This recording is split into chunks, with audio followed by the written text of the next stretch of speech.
देखो अभी जो है ना हम लोग इकोनॉमिक सर्वे देखेंगे और बजट देखेंगे।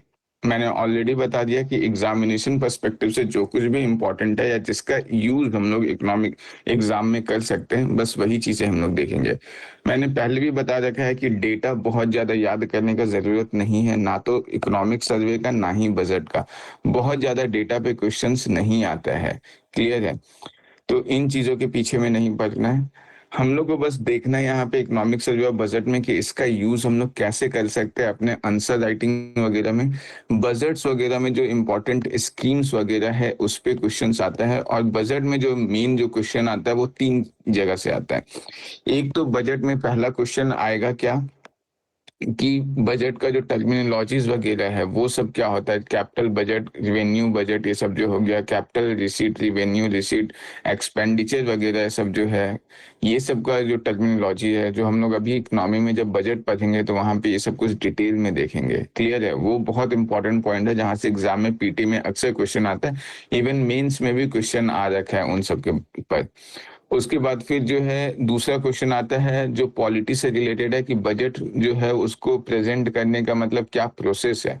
तो वो जो पूरा प्रोसेस है वो प्रोसेस पता होना चाहिए। उस पे क्वेश्चन आता है, पीटी में भी आता है। मेंस में तो अभी तक वैसा नहीं आया। उसके बाद फिर नेक्स्ट जो टॉपिक है, जो अभी जो हम लोग कवर करेंगे कि बजट में क्या क्या प्रोविजंस रखा गया है। जैसे कोई ऐसा इंपॉर्टेंट स्कीम्स वगैरह है जो मतलब बिल्कुल लेटेस्ट है या कुछ नया आइडिया प्रेजेंट कर रहा है, तो उन सब पे जो है एग्जाम में क्वेश्चन आ जाता है। क्या वॉइस ब्रेक कर रहा है क्या? No sir. चलो ठीक है। तो वो जो स्कीम्स वगैरह है उन सब पे क्वेश्चंस बहुत ज्यादा आता है। इवन जो बजट्स में जो स्कीम्स वगैरह है या जो गवर्नमेंट का प्रोग्राम्स वगैरह है, उन सबको जब हम लोग अपने आंसर राइटिंग में इंक्लूड करते हैं तो वो हम लोग का आंसर राइटिंग में मतलब आंसर को भी काफी ज्यादा इनहेंस करता है।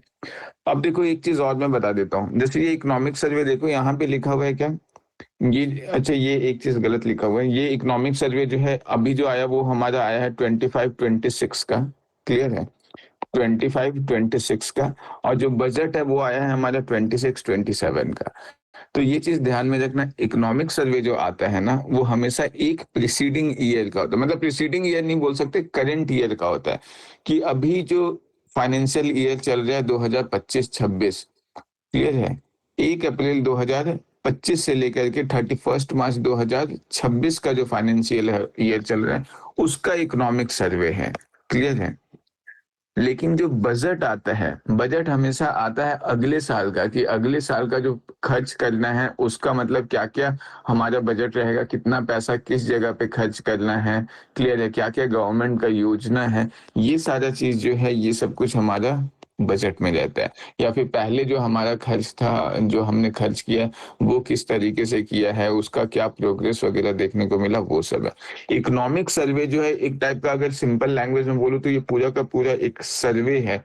इकोनॉमिकली अगर देखा जाए हर चीज का, कि अगर गवर्नमेंट इंडिया है तो इंडिया का जीडीपी कैसा ग्रो कर रहा है, डेफिसिट कैसा है, मतलब अगर हम लोग देखें क्राइम रेट वगैरह कैसा बढ़ा है, एडुकेशन में इंडिया का क्या पोजीशन है, लिटरेसी कैसा है, मतलब एक तरीके से पूरा इकोनॉमिक एक्टिविटी जो भी देश भर में हो रहा है उन सब का जो सर्वे होता है वो इकोनॉमिक सर्वे में आता है। बजट क्या है? बजट है कि गवर्नमेंट का जो भी एक्सपेंसेस है, क्लियर है, उन सबको एक्सपेंसेस और इनकम, इसको मैं डार्क में ये कर ही देता हूँ, अच्छा नहीं लगेगा। ये 25 है और ये 26 है। क्लियर है? 25-26। तो ये चीज जो है ये हम लोग आज कवर करते हैं। इसको एक बार अब मैं बता देता हूँ शॉर्ट में। देखो ये इकोनॉमिक सर्वे जो है इसको प्रिपेयर कौन करता है? डिपार्टमेंट ऑफ इकोनॉमिक अफेयर्स करता है। ये डिपार्टमेंट ऑफ इकोनॉमिक अफेयर्स में भी कौन करता है? ये जो हेड होता है इस डिपार्टमेंट का, चीफ इकोनॉमिक एडवाइजर, वो करता है। अगर ये हेड नहीं रहा तो उस केस में प्रिंसिपल इकोनॉमिक एडवाइजर जो सब हेड है ये मतलब इकोनॉमिक सर्वे को प्रिपेयर करता है। क्लियर है? इकोनॉमिक सर्वे जैसा कि मैंने पहले भी बता रखा है, इसको कोई पढ़ने का जरूरत नहीं है बहुत डिटेल में। क्लियर है? इसको, ये जो डिपार्टमेंट ऑफ इकोनॉमिक अफेयर्स है ये मिनिस्ट्री ऑफ फाइनेंस के अंदर में आता है। मैंने ये बता दिया कि बजट को अपन को प्रिपेयर कैसे करना है।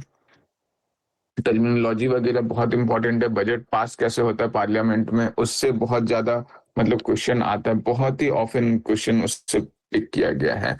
और जो भी बजट हर साल आ रहा है उसको मतलब वो जो है उसका जो एनालिसिस है वो करंट अफेयर के पर्सपेक्टिव से थोड़ा मीन्स में ज्यादा इंपॉर्टेंट हो जाता है। इवन अगर उसमें कोई इंपॉर्टेंट स्कीम है तो वो सब स्कीम भी थोड़ा इंपॉर्टेंट हो जाता है। लेकिन इसका ये मतलब नहीं कि ऐरा गैरा सारा ही जो इतना सारा बजट में स्कीम है सब स्कीम के पीछे चलना स्टार्ट हो जाए। हम लोग को देखना है कि कौन से स्कीम्स पे बजट में मतलब ज्यादा चर्चा हुआ है, कौन सा स्कीम जो है जो मतलब थोड़ा सेंटर में रहा है, तो वो सारे स्कीम्स इंपॉर्टेंट हो जाते हैं। नहीं तो एट अ मोमेंट तो बहुत सारे स्कीम्स चलते जाते हैं, 100 से भी ज्यादा स्कीम चलते जाते हैं, तो सब स्कीम अपन नहीं कवर करेंगे। क्लियर है?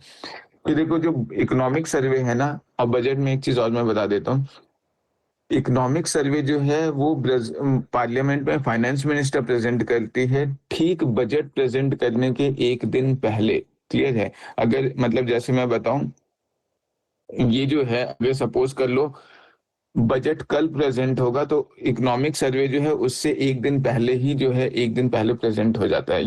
ये आई थिंक जो है वो बजट जो है वो 1 फरवरी को फरवरी का फर्स्ट संडे या 1 फरवरी को ऐसे प्रेजेंट होता है। और इकोनॉमिक सर्वे जो है ये 31 जनवरी के आसपास ऐसे प्रेजेंट होता है। इसको एक बार वेरीफाई कर लेना। क्लियर है? ये कहीं मैंने लिख रखा होगा। हाँ, यहाँ मैंने लिख रखा है कि देखो इकोनॉमिक सर्वे जो है ना वो 31 जनवरी को होता है और बजट जो है वो 1 फरवरी को ऐसे प्रेजेंट होता है। बजट प्रेजेंट होने के जस्ट एक दिन पहले प्रेजेंट होता है। क्लियर है? ये देखिए मैंने कुछ क्वेश्चन पिक करा है कि किस तरीके से मेंस में क्वेश्चन आता है ये बजट से रिलेटेड। जैसे ये 2018 में क्वेश्चन आ रखा है। क्लियर है? कि long term capital gains tax में गवर्नमेंट जो है वो क्या चेंजेस लाया था, या डिविडेंड डिस्ट्रीब्यूशन टैक्स में, ये उस साल बहुत हाईलाइटेड था। तो इस पे ये मेंस में क्वेश्चन आ रखा है। वैसे ही अगर जैसे देखो 2019 में क्वेश्चन आया है मेंस में कि इनडायरेक्ट टैक्सेस जो है उसको जीएसटी वगैरह में इंक्लूड कर दिया गया है, तो उस पे आपका कमेंट वगैरह पूछा जा रहा है। ये उस टाइम का क्वेश्चन है। क्लियर है? फिर जैसे देखो एक और क्वेश्चन आया हुआ है पब्लिक एक्सपेंडिचर मैनेजमेंट जो है उसके बारे में पूछा जा रहा है कि उसको उसके मैनेजमेंट को लेकर के या उसमें जो चैलेंजेस हैं उन उस पर क्वेश्चन आ रखा है। ये भी क्वेश्चन जो है 2019 में है। 2020 में क्वेश्चन आ रखा है। क्लियर है? जीएसटी को लेकर के, जीएसटी पे तो अक्सर जब भी मेजर चेंजेस होता है अक्सर पूछ लिया जाता है कोई ना कोई चेंजेस। तो जीएसटी को तो बहुत अच्छे से फॉलो करते रहोगे मतलब जो भी है। फिर 2021 में फिर से क्वेश्चन आया, बहुत बेसिक सा है कि कैपिटल बजट और रेवेन्यू बजट के बीच का डिफरेंस क्या है, दोनों का क्या कंपोनेंट्स है, ये सब क्वेश्चन आ रखा है। तो एक तरीके से देखोगे तो मतलब बहुत ही अक्सर बजट पे एक क्वेश्चन तो मतलब 2019 में तो 2 क्वेश्चन भी ऐसे है। और ये तो मैं केवल मतलब मीन इस तरीके से बता रहा हूँ। क्वेश्चंस बहुत सारा इनडायरेक्टली भी होता है, जैसे कभी किसी स्कीम पे क्वेश्चन पूछ देगा। तो ये सबको तो डायरेक्टली अपन नहीं बोल सकते कि ये बजट का ही है, बट कहीं ना कहीं वो बजट से ही लिंक होता है। तो बजट को अगर अच्छे से प्रिपेयर करोगे, इवन 2025 में भी अब अभी देखोगे तो रिसेंटली अभी एक क्वेश्चन आ रखा है जो डायरेक्टली बजट से है। तो ये अक्सर पूछ लिया जाता है। क्लियर है? तो बजट को थोड़ा अच्छे से कर लेना। तो देखो पहले जो है ना बजट और इकोनॉमिक सर्वे जो है वो एक साथ प्रेजेंट किया जाता था, लेकिन अब हुआ क्या मतलब पहली बार जो है मतलब इकोनॉमिक सर्वे जो है 1951 में प्रेजेंट किया गया था बजट के साथ। लेकिन 1964 से इकोनॉमिक सर्वे अलग प्रेजेंट होता है बजट के एक दिन पहले, और जो बजट है वो उसका डॉक्यूमेंट बिल्कुल अलग होता है। तो ये तो कुछ ब्रीफ इंट्रो था। अब हम लोग देख लेते हैं कि इकोनॉमिक सर्वे जो हमारा रिपोर्ट है उसमें कहा क्या क्या गया है, जिसका एग्जाम में या तो क्वेश्चन आ सकता है या फिर मतलब उसका हम लोग इस्तेमाल कर सकते हैं। तो देखो जो फॉरेस्ट एरिया का टर्म्स होता है ना, फॉरेस्ट एरिया के टर्म्स में इंडिया जो है वर्ल्ड का 10th लार्जेस्ट कंट्री है। मतलब सबसे 10th लार्जेस्ट फॉरेस्ट एरिया जो है वर्ल्ड का वो इंडिया में है। ये किसके अकॉर्डिंग है? तो फूड एंड एग्रीकल्चरल ऑर्गेनाइजेशन जो होता है यूनाइटेड नेशन ऑर्गेनाइजेशन का, यूएनएफएओ, उसके अकॉर्डिंग फॉरेस्ट एरिया के टर्म्स में सबसे बड़ा जो फॉरेस्ट एरिया है मतलब 10th largest forest area world का इंडिया में है। अगर फॉरेस्ट कवर देखा जाए, ये डेटा कोई काम का नहीं है, बस ध्यान में रखो लगभग 7 लाख स्क्वायर किलोमीटर के आसपास है। हाँ, लेकिन ये डेटा पे क्वेश्चन एग्जाम में पूछा जा सकता है। 2021 और 23 में ऐसा क्वेश्चन पूछा गया है फॉरेस्ट एरिया को लेकर के कि देखो इंडिया का अगर केवल फॉरेस्ट कवर बोले तो जितना भी इंडिया का लैंड एरिया है उस लैंड एरिया का 21.76% जो है ये हमारा फॉरेस्ट एरिया है। क्लियर है? लेकिन अगर फॉरेस्ट और ट्री कवर दोनों को काउंट करें तो अपन 24.62% जो ट्री फॉरेस्ट और ट्री कवर दोनों मिला करके इंडिया में मतलब इंडिया का लैंड एरिया ये है। यहाँ पे एक चीज और मैं बता देता हूँ। जो टारगेट है ना फॉरेस्ट एरिया करने का, फॉरेस्ट कवर करने का, वो हमारा 30% है। क्लियर है कि पूरा इंडिया का जितना भी ज्योग्राफिकल लैंड है उसका लगभग 30% जो है वो हम लोग मतलब फॉरेस्ट कवर वगैरह से कंप्लीट करें। तो ये चीज ध्यान में रखना है। अगर पूरे वर्ल्ड ओवर अगर हम लोग बोले कि पूरा दुनिया भर में जितना जंगल है उसका लगभग 2% जंगल जो है वो भारत में। तो ये फॉरेस्ट से रिलेटेड कुछ डॉक्यूमेंट था, कुछ यहाँ पे ध्यान रखो या ना रखो, ये वाला डेटा जो है ये थोड़ा इंपॉर्टेंट है, क्योंकि इस डेटा पे दो दो बार एग्जाम में क्वेश्चन पूछा जा चुका है। क्लियर है। लाइफ स्टॉक फैक्टर को लेकर के देख लेते हैं। लाइफ स्टॉक मतलब होता है जो भी पशुपालन वगैरह है। क्लियर है। एनिमल हस्बेंड्री वगैरह में सब कुछ आ गया, उससे रिलेटेड जो भी मतलब फार्मर्स लोग इनकम जनरेट कर रहे हैं, चाहे सपोज कर लो एक चीज और ध्यान में रखना, यहाँ लाइफ स्टॉक वगैरह जो है ना, लाइफ स्टॉक में मेनली जो एनिमल हस्बेंड्री किया जा रहा है वो या तो मिल्क पर्पज से किया जा रहा है या तो फिर जो मीट पर्पज से किया जाता है, जैसे गोट फार्मिंग वगैरह हो गया, ये सब भी लाइफ स्टॉक में हो गया। या फिर जैसे शिप वगैरह का हो गया, भेड़ वगैरह, यहाँ पे मतलब हम लोग ऊन भी उससे एक्सट्रैक्ट कर रहे हैं और साथ ही साथ मतलब इसको एज अ मीट भी कंज्यूम किया जा रहा है। तो ये सब चीज जो हो गया ये सारा लाइफ स्टॉक सेक्टर में आ जाता है। लाइफ स्टॉक सेक्टर जो है अभी इंडिया में काफी ज्यादा ग्रो कर रहा है, 12.77% का लगभग ग्रोथ दिखाया है। क्लियर है। और इवन यहाँ पे एक और इम्पोर्टेंट डेटा जो है वो ध्यान में रख सकते हो कि कोई भी फार्मर अगर मान लो 100 रुपए कमा रहा है, तो इस 100 रुपए का जो 30% है, मतलब 30 रुपए जो है वो केवल और केवल कहाँ से आ रहा है, वो डायरेक्टली लाइफ स्टॉक सेक्टर से आ रहा है। क्लियर है। तो ये मतलब बहुत बड़ा जंप देखने को मिला है कि कहीं ना कहीं जो खेती पे पूरा का पूरा डिपेंडेंसी था वो डिपेंडेंसी कम हो रहा है। और दूसरा ये है कि लाइफ स्टॉक सेक्टर से इंडिया एक्सपोर्ट भी बहुत ज्यादा कर रहा है और इसमें प्रॉफिट मार्जिन भी थोड़ा ज्यादा होता है। क्लियर है।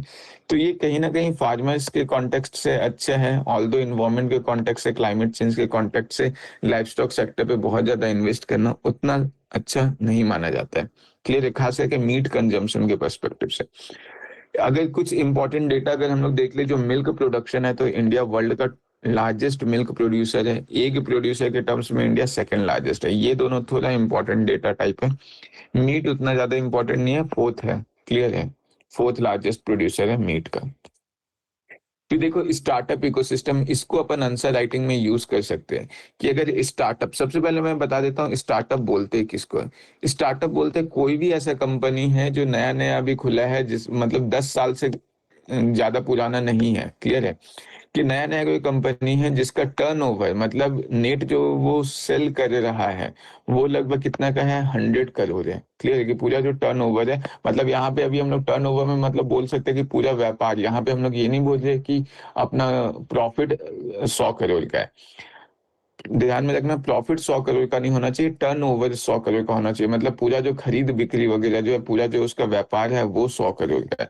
तो अगर कोई भी ऐसा बिजनेस है जो नया नया खुला है, 10 साल से कम है, ज्यादा पुराना नहीं है वो, और वैसे में अगर वो 100 करोड़ का टर्नओवर जनरेट कर रहा है तो वो स्टार्टअप होगा। वर्ल्ड ओवर जो है इंडिया जो है थर्ड लार्जेस्ट स्टार्टअप इकोसिस्टम बन गया है। क्लियर है।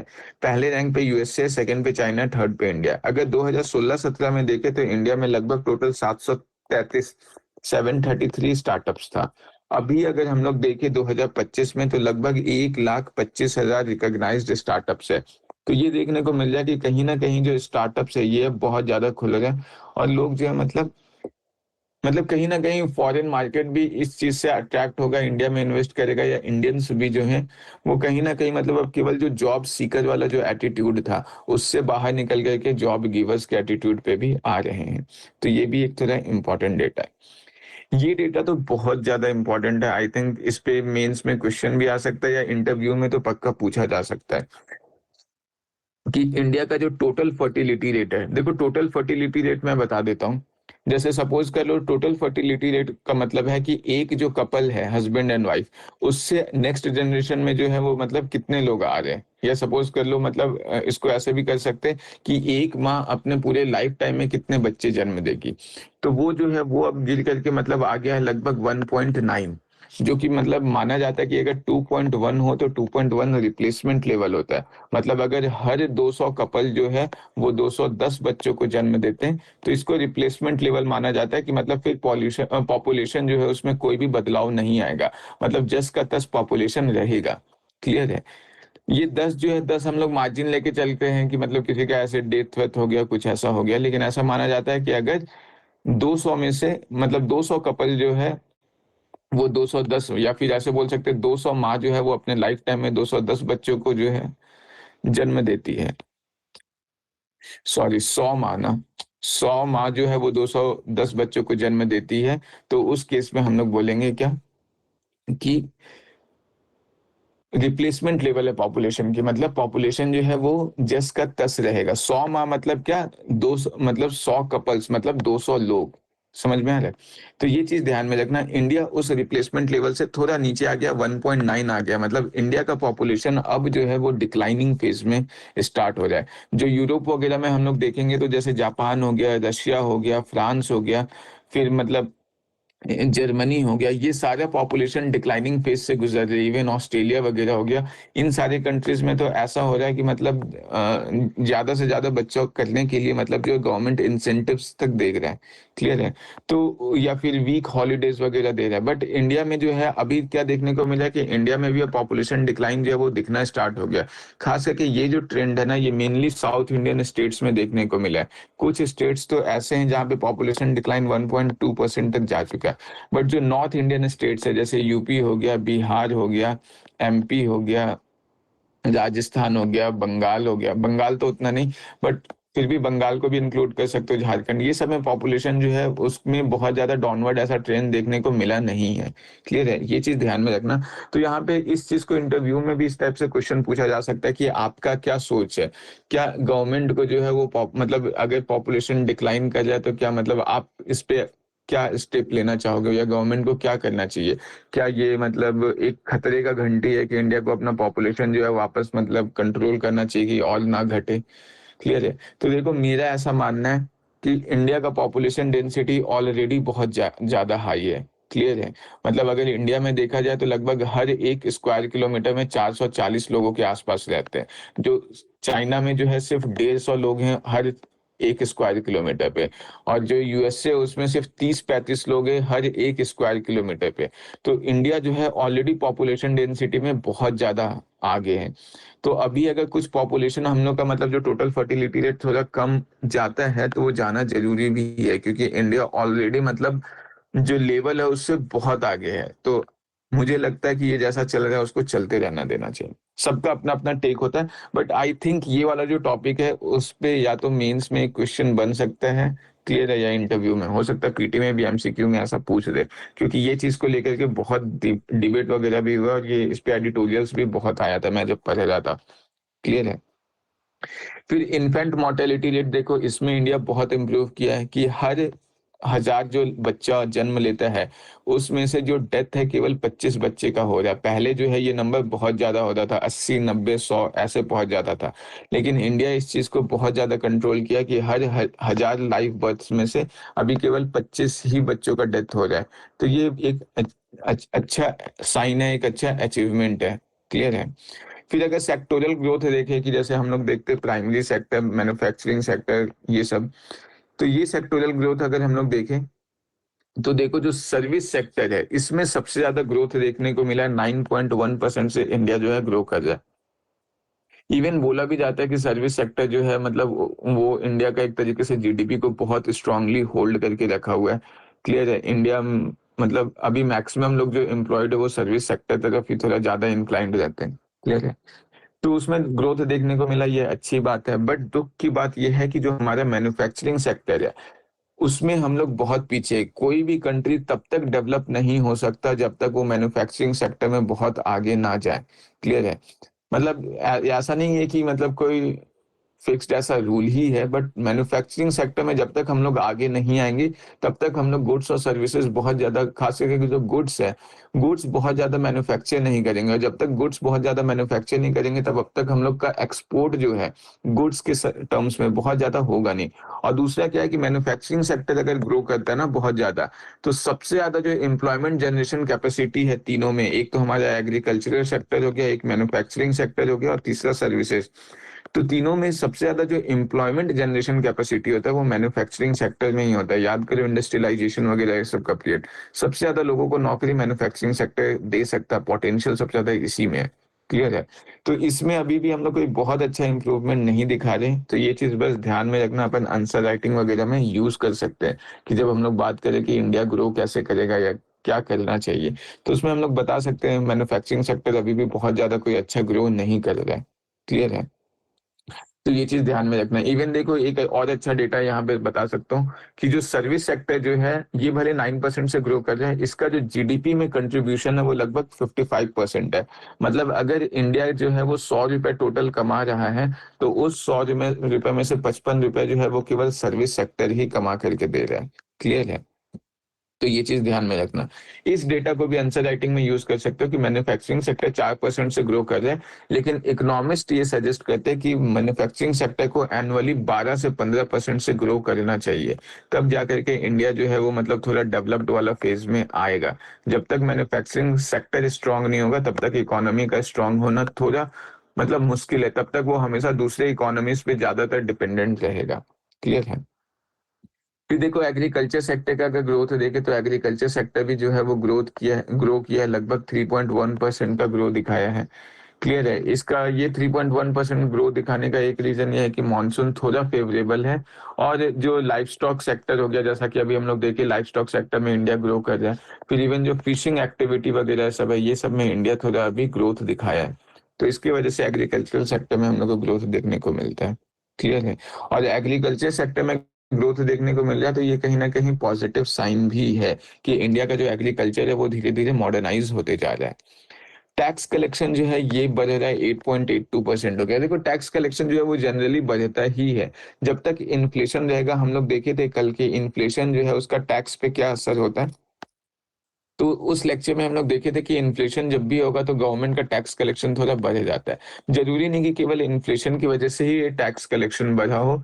इवन इंडिया में ये भी एक रीजन है कि टैक्स कलेक्शन का बढ़ने का, कि इंडिया अब कोशिश कर रहा है, इंडियन गवर्नमेंट, की ज्यादा से ज्यादा लोगों को टैक्स कलेक्शन के दायरे में लाया जा सके। क्लियर है? फिर देश का जो फिस्कल डेफिसिट है, कल मैंने शायद बताया था कि देखो फिस्कल डेफिसिट क्या होता है। ये होता है सरकार का, जैसे सपोज कर लो अगर मैं टोटल कमा रहा हूँ 100 रुपए, क्लियर है, और अगर मैं खर्च कर रहा हूँ 150 रुपए, तो इसका मतलब मेरा जो फिस्कल डेफिसिट होगा, टोटल कमाना, टोटल इनकम माइनस टोटल खर्च, टोटल एक्सपेंडिचर, तो ये कितने का हो गया? 50 रुपए का। अब ये 50 रुपए मैं कहाँ से ला रहा हूँ? तो हो सकता है 50 रुपए मैंने किसी से मांग लिया, क्लियर है, कहीं से लोन ले लिया, कुछ भी ऐसा कर लिया, तो ये जो 50 रुपए है, ये 50 रुपए मेरा क्या कहलाएगा? ये कहलाएगा मेरा फिस्कल डेफिसिट। तो गवर्नमेंट का फिस्कल डेफिसिट जो है वो अभी माना जा रहा है कि इस साल 4.4% का रहेगा। ये एस्टिमेटेड इसलिए रखा गया क्योंकि ध्यान में रखो, ये इकोनॉमिक सर्वे कब का है? 2025-26 का है। तो अभी 25-26 का पूरा फाइनेंशियल ईयर तो खत्म नहीं हुआ है ना, ये तो अभी कब खत्म होगा? 31 मार्च को खत्म होगा। तो इसीलिए इसको एस्टिमेट किया जाता है कि 3 क्वार्टर तो पूरा कंप्लीट हो गया, अब लगभग मतलब यहाँ तक चला जाएगा। तो 4.4% ऑफ जीडीपी फिस्कल एक्सपेंडिचर है, सॉरी फिस्कल डेफिसिट है। इसका मतलब क्या है कि अगर इंडिया जो है टोटल अपना मतलब 104 रुपए 40 पैसे अगर मतलब कमा रहा खर्च कर रहा है, ये अगर इतना खर्च कर रहा है, एक्सपेंडिचर है, तो कमा कितना रहा है? लगभग 100 रुपए कमा रहा है। मतलब इतना कि जो भी टोटल नेशनल इनकम है उसका लगभग हम लोग अगर बोले जाए तो 4.4% जो है वो हम लोग क्या कर रहे हैं, उतना हम लोग लोन ले रहे हैं बाहर से, या मतलब कुछ भी डोमेस्टिक लोन भी ले सकते हैं, लेकिन वो देश का जीडीपी से कम है, एक्सपेंडिचर थोड़ा ज्यादा होता है। और देखो ये गवर्नमेंट जो है वो जानबूझ करके ऐसा करता है, क्योंकि अगर इकोनॉमी को ग्रो करना है तो वो हमेशा जो है वो मतलब क्या करता है, इकोनॉमी ग्रो करने के लिए वो अपना एक्सपेंडिचर थोड़ा ज्यादा रखता है, क्योंकि उसको ज्यादा से ज्यादा प्रोजेक्ट्स मतलब ज्यादा से ज्यादा इंफ्रास्ट्रक्चर डेवलप करना है। क्लियर है? वेलफेयर का प्रोग्राम बहुत ज्यादा करता है, सब्सिडीज वगैरह बहुत ज्यादा देता है। तो इसीलिए बजट जो है वो इंडिया का लगभग घाटा में ही रहता है, लेकिन कोशिश किया जाता है कि बहुत ज्यादा घाटा ना हो।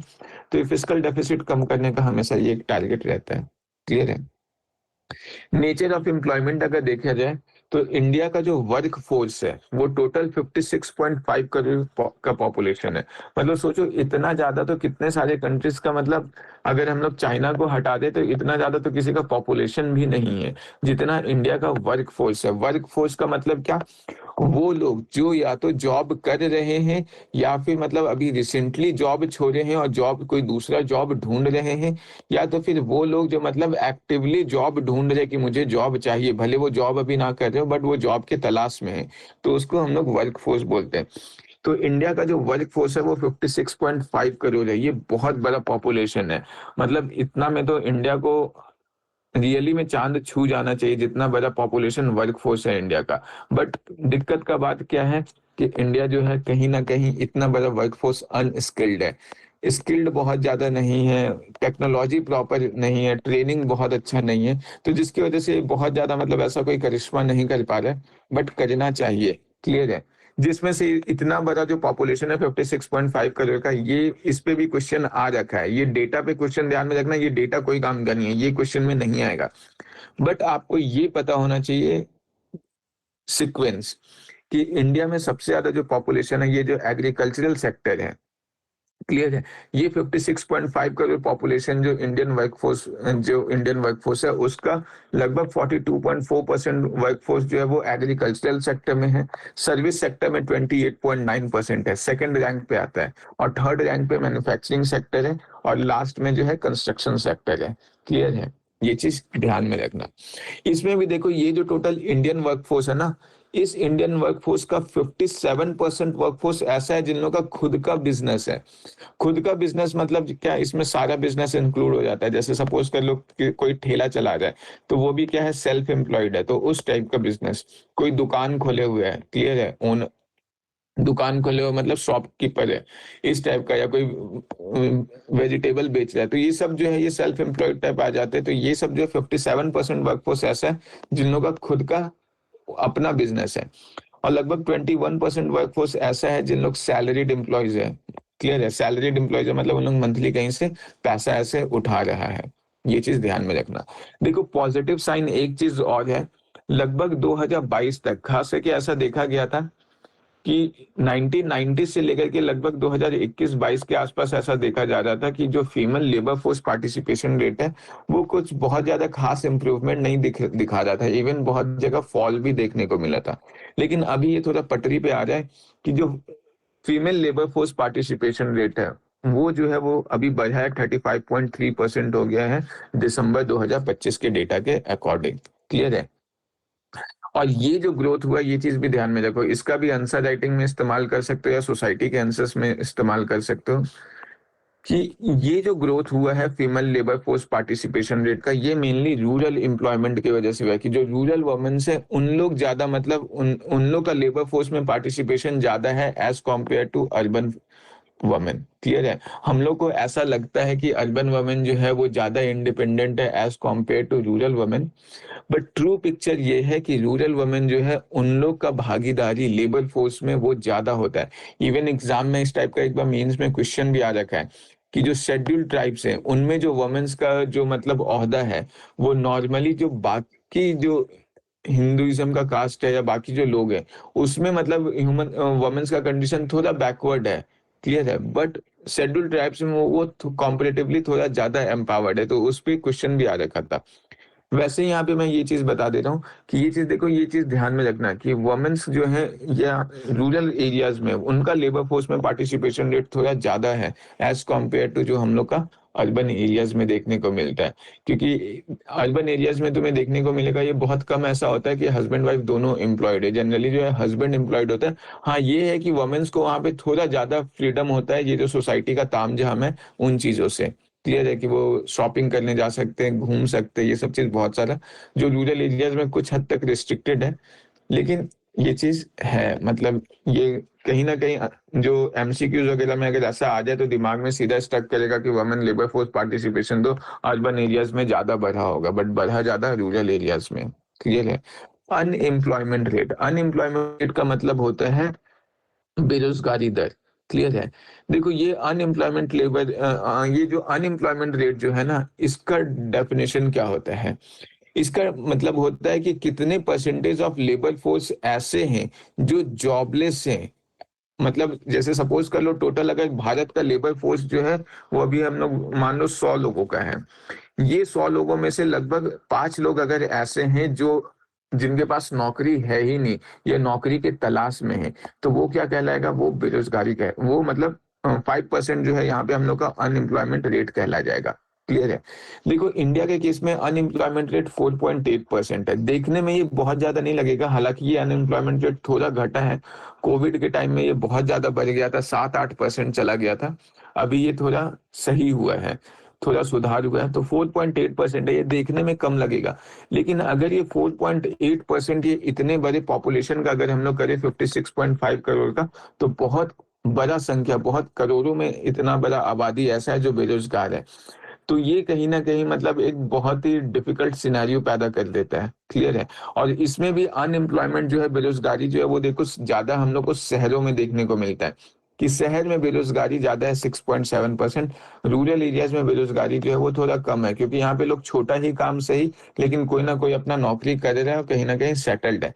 क्लियर है? शहरों में इतना ज्यादा अनएम्प्लॉयमेंट का एक बहुत बड़ा रीजन ये है कि लोग जो है वो मतलब पढ़ाई बहुत ज्यादा आगे तक कर चुके हैं और उनको लग रहा है कि इतना पढ़ने के बाद अब ये क्या 10,000 15,000 का नौकरी करें। उनको लग रहा है कि नहीं, इतना पढ़े तो कम से कम 50-60 हजार वैसा। तो उसकी वजह से क्या है कि सर्च फॉर बेटर जॉब एक बहुत बड़ा रीजन है। और दूसरा तो हम लोग ये बोल ही सकते हैं, मार्केट वगैरह बहुत अच्छा नहीं चल रहा है, जिसकी वजह से अनएम्प्लॉयमेंट मतलब बेरोजगारी इतना ज्यादा बढ़ा हुआ है। क्लियर है? बट फिर भी इसमें थोड़ा सुधार अभी देखने को मिला है। इन्फ्लेशन, अगर महंगाई का दर देखा जाए तो महंगाई जो है, इन्फ्लेशन स्टेटस इंडिया में अभी थोड़ा ड्रॉप हुआ है। अभी अगर जनवरी 2026 का डेटा देखे तो लगभग मतलब जो है, जो इन्फ्लेशन है वो 2.7% आया, मतलब ये थोड़ा कम है। जीडीपी का अगर ग्रोथ देखो तो लगभग 7% के आसपास जीडीपी का ग्रोथ रेट है, एस्टिमेट किया जा रहा है। तो उस हिसाब से अगर 2.7% अगर इन्फ्लेशन है तो ये इंडियन इकोनॉमी के लिए काफी सही है। क्लियर है? और ये जो इन्फ्लेशन में मतलब अभी जो कमी आया है वो इसलिए आया है क्योंकि जो खाना है वो मतलब इसका प्राइसेस बहुत ज्यादा नहीं, रफ्तार से, बहुत तेज रफ्तार से नहीं बढ़ रहा है। और फ्यूल का प्राइस भी जो है वो बहुत ज्यादा तेज ग्रो नहीं देखने को मिल रहा है। लगभग 1-1.5 साल पहले भी 100 रुपए के आसपास था, अभी भी 100 रुपए के आसपास ही है। तो साल भर में कोई बहुत ज्यादा फ्यूल के प्राइसेस में भी ग्रोथ देखने को नहीं मिल रहा है। क्लियर है? फिर देखो सोशल इंडिकेटर्स देख लेते हैं। ये हम लोग एग्जाम में इन पॉइंट्स का बहुत अच्छे से इस्तेमाल कर सकते हैं। एडुकेशन जो है ये तो बहुत इंपॉर्टेंट टॉपिक है मेंस में। एडुकेशन हो गया, हेल्थ डिपार्टमेंट हो गया, ये सब पे तो मतलब ये की एरियाज हैं जिन पे मेंस में क्वेश्चन आता ही आता है। तो इन पे अगर कोई अच्छा फैक्ट मिल गया तो ये बहुत अच्छा बात है। देखो इंडिया में टोटल स्टूडेंट्स का एनरोलमेंट जो क्लास 1 to 12 में है, लगभग इंडिया में 24 करोड़ 69 लाख, मतलब 24 करोड़ 69 लाख, या इसको अप्रॉक्स में एग्जाम में 25 करोड़ भी बोल सकते हो, कि लगभग जो है 25 करोड़ स्टूडेंट्स इंडिया में हैं जो क्लास 1 to 12 में है। क्लियर है? और इंडिया में लगभग स्कूल जो है वो 14.71 लाख है। इतना स्कूल है। और जो टीचिंग वर्कफोर्स है इंडिया में, पहली बार जो टीचिंग वर्कफोर्स है वो 1 करोड़ के पार गया, मतलब 1 करोड़ 1 लाख टीचर्स इंडिया में हैं अभी। तो इतना ज्यादा जो टीचर्स है, इसकी वजह से क्या है कि इंडिया में अगर मतलब टीचर टू स्टूडेंट रेशियो अगर देखा जाए तो ये भी काफी ज्यादा सुधार देखने को मिला है कि जो प्राइमरी लेवल है, प्राइमरी लेवल पे हर 10 बच्चे पे एक टीचर इंडिया में है। और जो सेकेंडरी स्टेज है वहां पे हर 21 बच्चों में एक टीचर है। तो ये डेटा तो देख के लगेगा कि ये तो बहुत अच्छा है, बट दिक्कत का बात है कि ये जो डेटा इतना अच्छा हम लोग को दिख रहा है, या इतना ज्यादा अच्छा दिख रहा है कि इतने सारे स्कूल से, इसमें बहुत बड़ा रोल है स्कूल्स का तो नहीं, बट ये जो डेटा दिख रहा है टीचर्स टू स्टूडेंट रेशियो, ये मिसली इसमें साउथ इंडिया का बहुत बड़ा कंट्रीब्यूशन है। नॉर्थ इंडिया का अगर स्टेट देखा जाए, बिहार, यूपी, झारखंड, वेस्ट बंगाल, ये सब में टीचर का और स्टूडेंट का रेशियो बहुत ही खराब है। क्लियर है? केरला हो गया, हिमाचल प्रदेश, तमिलनाडु, कर्नाटक, ये सब में टीचर और स्टूडेंट का रेशियो अच्छा देखने को मिलता है। क्लियर है? फिर देखो एक और यहाँ पे अच्छा पॉइंट रखा गया है, मतलब इकोनॉमिक सर्वे में सामने आया है कि इंडिया में जितने भी स्कूल्स है, चाहे वो गवर्नमेंट हो प्राइवेट हो, सब मिला करके, अच्छा एक चीज और ध्यान में रखना, ये जो टीचर टू स्टूडेंट रेशियो जो इतना अच्छा आया है ना, उसमें से एक रीजन ये भी है कि इसमें जो इस टीचर और स्टूडेंट वगैरह का या स्कूल वगैरह का बात किया जाए, ये सब मिला करके, गवर्नमेंट स्कूल और प्राइवेट स्कूल सब मिला करके। तो प्राइवेट स्कूल वगैरह में तो टीचर्स का क्वांटिटी ऐसे भी अच्छा रहता है, लगभग 30 to 40 स्टूडेंट्स पे एक टीचर रहते हैं वहां पे। क्लियर है? तो वो तो थोड़ा ऐसे भी रहता है। एक चीज और यहाँ पे देख लो, जितना भी मतलब इंडिया में स्कूल्स है, चाहे वो गवर्नमेंट हो या फिर प्राइवेट स्कूल्स हो, 65% स्कूल्स ऐसा है जिसमें कंप्यूटर है और 63% स्कूल्स ऐसा है जहाँ पे इंटरनेट का एक्सेस है। ये इंडिया का डिजिटल लिटरेसी के पॉइंट ऑफ व्यू से बहुत ही ज़्यादा इम्पोर्टेंट है कि इंडिया का मतलब जो अगर देखा जाए तो इंडिया में अभी साइबर फ्रॉड का केसेस इतना ज़्यादा हो रहा है। मतलब सोचो एक साल में 54,000 करोड़ रुपए का साइबर फ्रॉड होना बहुत बड़ा अमाउंट होता है ये। तो अगर इतना ज्यादा साइबर फ्रॉड हो रहा है तो उसके पीछे बहुत बड़ा रीजन है इंडिया में डिजिटल लिटरेसी उतना ज्यादा नहीं है। क्लियर है? तो अगर ये चीज देखने को मिल जाए कि कंप्यूटर वगैरह सिखाया जा रहा है, लगभग 65% स्कूल्स में कंप्यूटर है, 63% स्कूल्स में इंटरनेट एक्सेस है, तो ये पॉजिटिव पॉइंट है। बट इसका साइड इफेक्ट, नेगेटिव साइड भी एक है कि बहुत सारे स्कूल्स, मतलब मैं तो गांव वगैरह में देखता हूँ बहुत सारे स्कूल्स ऐसे भी होते हैं जहाँ पे सिर्फ कंप्यूटर नाम का रखा हुआ है शोपीस में कि हाँ है। टीचर्स अपने लिए बस यूज करते हैं, बच्चे जो है उन लोगों को कुछ खास ऐसा नॉलेज होता नहीं है। क्लियर है? बहुत सारे स्कूल में ऐसे भी है जहाँ पे कंप्यूटर तो है बट कंप्यूटर टीचर नहीं है, या कंप्यूटर टीचर है तो उसको आ नहीं रहा पढ़ाना। क्लियर है? या बेसिक वो वही बस टाइप करना सिखा देता है कि एमएस वर्ड में ऐसे टाइप करते हैं, जो आज के टाइम पे बहुत ज्यादा उतना रेलेवेंट नहीं है ये सब चीज। क्लियर है? फिर नेक्स्ट हम लोग आ जाते हैं हेल्थ सेक्टर। देखो हेल्थ सेक्टर में क्या है, इसमें भी काफी अच्छा पॉजिटिव डेटा निकल के सामने आता है कि गवर्नमेंट का शेयर जो टोटल हेल्थ एक्सपेंडिचर में है वो लगभग 48% बढ़ गया। जो मतलब पहले 2015 में 29% था, 2022 में ये 48% है। ये 48% शेयर बढ़ गया, इसका मतलब क्या कि अगर मान लो पूरे देश के नागरिक लोग सब मिला करके अगर एक साल में 100 रुपए खर्च कर रहे हैं हेल्थ पे, तो उसमें से 48 रुपीज जो है वो कौन दे रहा है? ये सरकार दे रहा है। क्लियर है? बट देखो ये जो है ना, ये बस डेटा है, ग्राउंड रियलिटी बहुत अलग है। अगर ग्राउंड रियलिटी में जाओ तो देखोगे फेक आयुष्मान कार्ड्स बहुत ज्यादा बनता है, जिसकी वजह से मतलब कोई और बेनिफिशियरी कोई और है, मतलब बेनिफिशियरी तक तो पैसा पहुंच ही नहीं रहा है, पैसा कोई और ही उठा ले रहा है। बट कहीं ना कहीं क्योंकि गवर्नमेंट के पॉकेट से इतना ज्यादा पैसा निकल रहा है तो गवर्नमेंट इन चीजों को ऐड कर लेता है। बट काइंड बोल सकते हैं कि ये एक अच्छा डेटा है कि गवर्नमेंट जो है हेल्थ पे बहुत ज्यादा खर्च कर रहा है। अगर हम लोग यहाँ से करप्शन वगैरह को थोड़ा एलिमिनेट कर सकते हैं तो वैसे केसेस में हम लोग को रियली में बहुत बड़ा पॉजिटिव चेंज देखने को मिलेगा। क्लियर है? वैसे ही जो आउट ऑफ पॉकेट एक्सपेंडिचर होता है कि जैसे सपोज कर लो अभी क्या है कि पहले मतलब किसी इंसान को कोई चोट वगैरह लग गया तो जैसे हेल्थ इंश्योरेंस वगैरह हो गया गवर्नमेंट का, जैसे आयुष्मान भारत वाला कार्ड वगैरह हो गया। क्लियर है? इन सब की मदद से क्या हुआ कि पहले क्या होता था, अगर किसी भी इंसान का कुछ ऐसा इमरजेंसी सिचुएशन आ जाता था तो अगर वो 100 रुपए उसका खर्च हुआ, टोटल बिल बना, तो वो 100 रुपए में से पहले 62.6 रुपीज जो है वो इस इंसान को अपने पॉकेट से पे करना पड़ता था। लेकिन ये चीज अभी घट करके कितना हो गया, केवल उस इंसान को 39.4 रुपीज ही पे करना पड़ा, मतलब केवल इतना ही परसेंट पे करना पड़ा आउट ऑफ पॉकेट एक्सपेंडिचर। बाकी सब गवर्नमेंट के साइड से जा रहा है, किसी ना किसी स्कीम्स वगैरह के साइड से जा रहा है। लेकिन ये भी कहीं ना कहीं मैंने बताया ना, वही ट्रू पिक्चर नहीं है, क्योंकि अगर आयुष्मान भारत कार्ड वगैरह का देखोगे तो ऐसा गवर्नमेंट का सीएजी का ही रिपोर्ट था जिसमें देखा गया था एक एक सिम कार्ड से 20-20 हजार लोग बेनिफिशियरीज है, एक ही सिम कार्ड वगैरह से। और अगर एक बेनिफिशियरीज भी मतलब जो है अगर 10,000 20,000 का ही अगर कम से कम उतना का बेनिफिट उठा रहा है तो समझो कितना बड़ा स्कैम हो सकता है, जबकि अपर लिमिट तो 5-5 लाख रुपए तक का होता है। तो इस तरीके से मतलब बहुत ही ज्यादा स्कैम वगैरह चलता है। बट कोई नहीं, गवर्नमेंट के साइड से अच्छा एफर्ट देखने को मिल रहा है, मतलब करप्शन बस एलिमिनेट हो जाए तो और अच्छा हो जाएगा। एक चीज और यहाँ पे देखो, जो गवर्नमेंट का हेल्थ सेक्टर में स्पेंडिंग जो है वो जीडीपी का 1.8 से 1.9% है। जो नेशनल हेल्थ पॉलिसी 2017 का टारगेट था कि 2025 तक 2.5% होना चाहिए, तो टारगेट अचीव करने में कहीं ना कहीं हम लोग अभी भी पीछे हैं। क्लियर है? 2.5% ऑफ द जीडीपी गवर्नमेंट का हेल्थ एक्सपेंडिचर होना चाहिए था, जो अभी हम लोग का 1.8 टू 1.9% है। तो इस चीज को हम लोग आंसर राइटिंग में यूज कर सकते हैं जब हम लोग इंडिया में मेल न्यूट्रिशन का बात करें, या इतना ज्यादा मतलब जो है हेल्थ एक्सपेंडिचर की वजह से जो पॉवर्टी इतना ज्यादा बढ़ जाता है उसका बात करें, तो वहां पे हम लोग डेटा दे सकते हैं ये चीज कि गवर्नमेंट जो है हेल्थ एक्सपेंडिचर को थोड़ा उसको बढ़ाना पड़ेगा, बेटर हॉस्पिटल्स वगैरह, हॉस्पिटल्स में मतलब बेटर डॉक्टर वगैरह जो है गांव रूरल एरियाज में अच्छे डॉक्टर नहीं पहुंच पाते, ये सब अभी बहुत बड़ा कंसर्न है। तो ये सब अगर गवर्नमेंट अच्छा सैलरी देगा तो हो सकता है वो पहुंच भी जाए। तो इन चीजों पे थोड़ा काम करना पड़ेगा। इनकम इनइक्वालिटी को लेकर के बहुत बुरा हाल है, क्योंकि इंडिया में मतलब ये गवर्नमेंट का रिपोर्ट भी बता चुका है, बहुत सारे सेवरल अदर रिपोर्ट्स, इवन यहाँ पे वर्ल्ड इनइक्वालिटी रिपोर्ट का अगर 2026 का बात देखें तो ये साफ साफ बोल रहा है कि इंडिया जो है दुनिया का one of the most unequal countries है ग्लोबली। इवन मतलब कितने सारे रिपोर्ट जो हैं वो ये तक बोल चुके हैं कि जितना इनइक्वालिटी इंडिया में अभी है, इतना ज्यादा इनइक्वालिटी मतलब ब्रिटिशर्स के आने के पहले भी नहीं था। क्लियर है, जितना ज्यादा अब बढ़ गया है।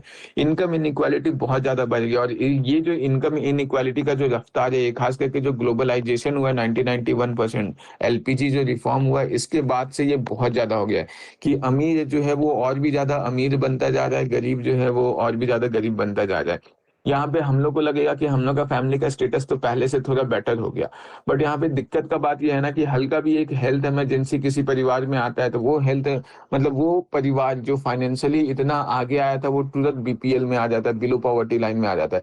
क्योंकि एक एक हेल्थ इमरजेंसी जो है वो घर में 20 से 25 लाख ऐसे खर्च कर लेता है।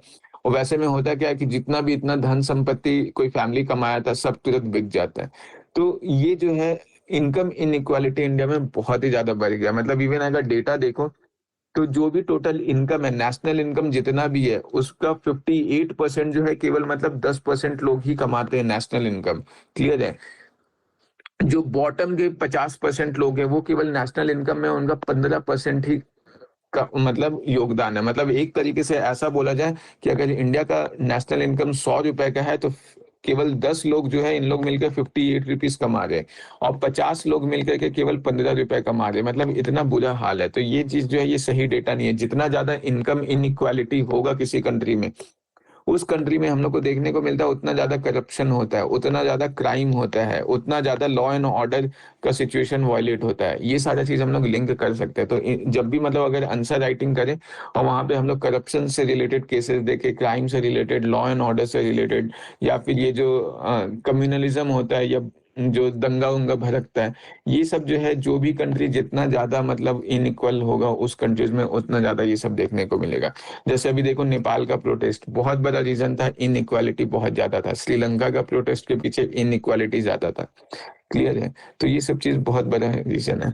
वेल्थ कंसंट्रेशन, अगर संपत्ति भी अगर हम लोग देखें तो इंडिया का जो रिचेस्ट 1% पॉपुलेशन है उसके पास इंडिया का टोटल भारत का जो 40% संपत्ति है वो केवल 1% इंडियन के पास है। मतलब अगर मान लो इंडिया का जो वेल्थ है वो टोटल 1 लाख 100 रुपए के बराबर है, तो उस केस में से केवल एक आदमी जो है उसके पास 40 रुपए है। बाकी जो 99% आदमी है उसके पास कितना है, 60 रुपए है। और ये डाटा और भी ज्यादा भयानक भयानक हो जाता है। अगर हम लोग देखें जो टॉप 10% है उसके पास 65% है। मतलब टॉप 10% के पास 65 रुपीज का वेल्थ है, टोटल संपत्ति है। केवल बाकी जो 90% है उसके पास सिर्फ 35 रुपीज है। मतलब इस टाइप का हम लोग का इंडिया में इनइक्वालिटी बहुत ज्यादा है। तो ये बहुत ज्यादा मेजर कंसर्न है कि इंडिया का जीडीपी तो बहुत अच्छा ग्रो कर रहा है, देखने को भी मिल रहा है, 4 ट्रिलियन पहुंच रहा है, बट साथ ही साथ ये भी देखने को मिल रहा है कि इनइक्वालिटी बहुत ज्यादा है। आगे अभी हम एक रिपोर्ट देखेंगे, इससे थोड़ा और ज्यादा क्लैरिफाई हो जाएगा। Corporate profitability versus employment. देखो, इकोनॉमिक सर्वे के डेटा के अकॉर्डिंग क्या है कि इंडिया का मतलब जो कॉर्पोरेट प्रॉफिटेबिलिटी है, जो कॉर्पोरेट प्रॉफिटेबिलिटी मतलब जो कंपनीज वगैरह को जो फायदा हो रहा है, वो तो लगभग पिछले 15 साल में काफी ज्यादा ऊपर जा चुका है, एकदम हाई पे चल रहा है, काफी मुनाफा कर रहा है। लेकिन अगर कंपनी को मुनाफा हो जाए तो एम्प्लॉयमेंट मतलब जो जॉब करने वाले हैं उन लोग को भी तो मुनाफा होना चाहिए। ऐसा नहीं देखने को मिला है। मतलब देखने को क्या मिला है कि कॉर्पोरेट प्रॉफिट जो है वो लगभग 22.3% से ग्रो किया है फाइनेंशियल ईयर 2024 में। लेकिन जो एम्प्लॉयमेंट है उसका मतलब जो राइज देखने को मिला वो केवल 1.5% देखने को मिला है। इसके पीछे रीजन क्या है, एक बहुत बड़ा रीजन है कि ग्रोथ जो है वो किसमें हो रहा है, सर्विस सेक्टर में। मैंने बताया ना कि जब तक मैन्युफैक्चरिंग सेक्टर में ग्रोथ नहीं होगा तब तक क्या है, कि बहुत ज्यादा एम्प्लॉयमेंट हम लोग जनरेट नहीं कर पाएंगे। इतना ज्यादा अगर कॉर्पोरेट प्रॉफिट हो रहा है तो ऑब्वियस सा बात है कि एम्प्लॉयमेंट भी जनरेशन बहुत ज्यादा बढ़ना चाहिए था, नहीं बढ़ रहा है। दूसरा क्या है, ये भी है कि कंपनी जितना मुनाफा कमा रहा है वो शेयर जो है वो एम्प्लॉयमेंट जनरेशन में बहुत कम इंक्रीज कर रहा है, या नौकरी में उतना बहुत कम सैलरी बढ़ा रहा है। तो ये भी एक रीजन देखने को मिल रहा है। क्लियर है? तो ये है। अब देखो मेंस पर्सपेक्टिव से कुछ जो बहुत इंपॉर्टेंट हाईलाइट जो इकोनॉमिक सर्वे का, इवन मुझे लगता है ये जो 2026 का मेंस है उसमें आई थिंक इस टॉपिक से क्वेश्चन बनने का बहुत हाई चांसेस है। मतलब मैंने बहुत सारे टीचर्स का भी देखा है, वो भी मतलब रिकमेंड कर रहे हैं। और बहुत सारा मतलब जो न्यूज़पेपर वगैरह जो है उसमें भी लाइमलाइट में ये एडिटोरियल इस टॉपिक पे बहुत ही ज्यादा था। और जिस टॉपिक पे एडिटोरियल वगैरह जो है मतलब थोड़ा ज्यादा वाइडली सर्कुलेट होता है, उन टॉपिक्स का मतलब चांसेस थोड़ा ज्यादा रहता है। बट हाँ, ये ध्यान में रखना, अगर कोई टॉपिक जरूरत से ज्यादा ही न्यूज में बहुत ज्यादा है तो फिर उसका चांसेस कम हो जाता है। बट क्योंकि सोशल मीडिया, मुझे ये थोड़ा इंपॉर्टेंट टॉपिक लग रहा है इस साल मेंस पर्सपेक्टिव से। देखो इकोनॉमिक सर्वे का रिपोर्ट क्या बोल रहा है। इकोनॉमिक सर्वे का रिपोर्ट बोल रहा है कि इंडिया के केस में 85% इंडियन हाउस होल्ड्स ऐसे हैं जिनके पास स्मार्टफोन्स है। क्लियर है? और 75% रूरल टीम्स ऐसे हैं जो मतलब 85% इंडियन हाउस होल्ड्स ऐसे हैं जिनके पास स्मार्टफोन्स का एक्सेस है। और वो बता रहा है कि 75% रूरल टीम्स ऐसे हैं जो वो उस स्मार्टफोन का इस्तेमाल सिर्फ और सिर्फ इंटरटेनमेंट पर्पज से कर रहे हैं, मतलब सोशल मीडिया का इस्तेमाल या गेम खेलना, इन चीजों पे। या यहाँ पे और अच्छे से इस डेटा को देख सकते हो कि ये 85% जो इंडियन हाउस होल्ड्स हैं उसमें अगर केवल रूरल टीन्स वगैरह का बात किया जाए तो इंडिया में जितने भी रूरल टीन्स हैं, टीन्स मतलब 10 ईयर वाला एज, 13 से लेकर के 19, 13, 16, 19, जिसमें टीन आते हैं। तो जो 89% रूरल टीन है, ये बहुत बड़ा नंबर है कि मतलब हर 100 में से 89 बच्चा ऐसा है जिसके पास स्मार्टफोन का एक्सेस है रूरल एरियाज में।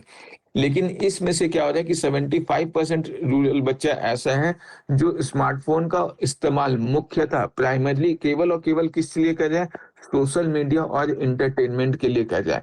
इस चीज के वजह से हो क्या रहा है, लर्निंग का क्राइसिस आ रहा है देश में।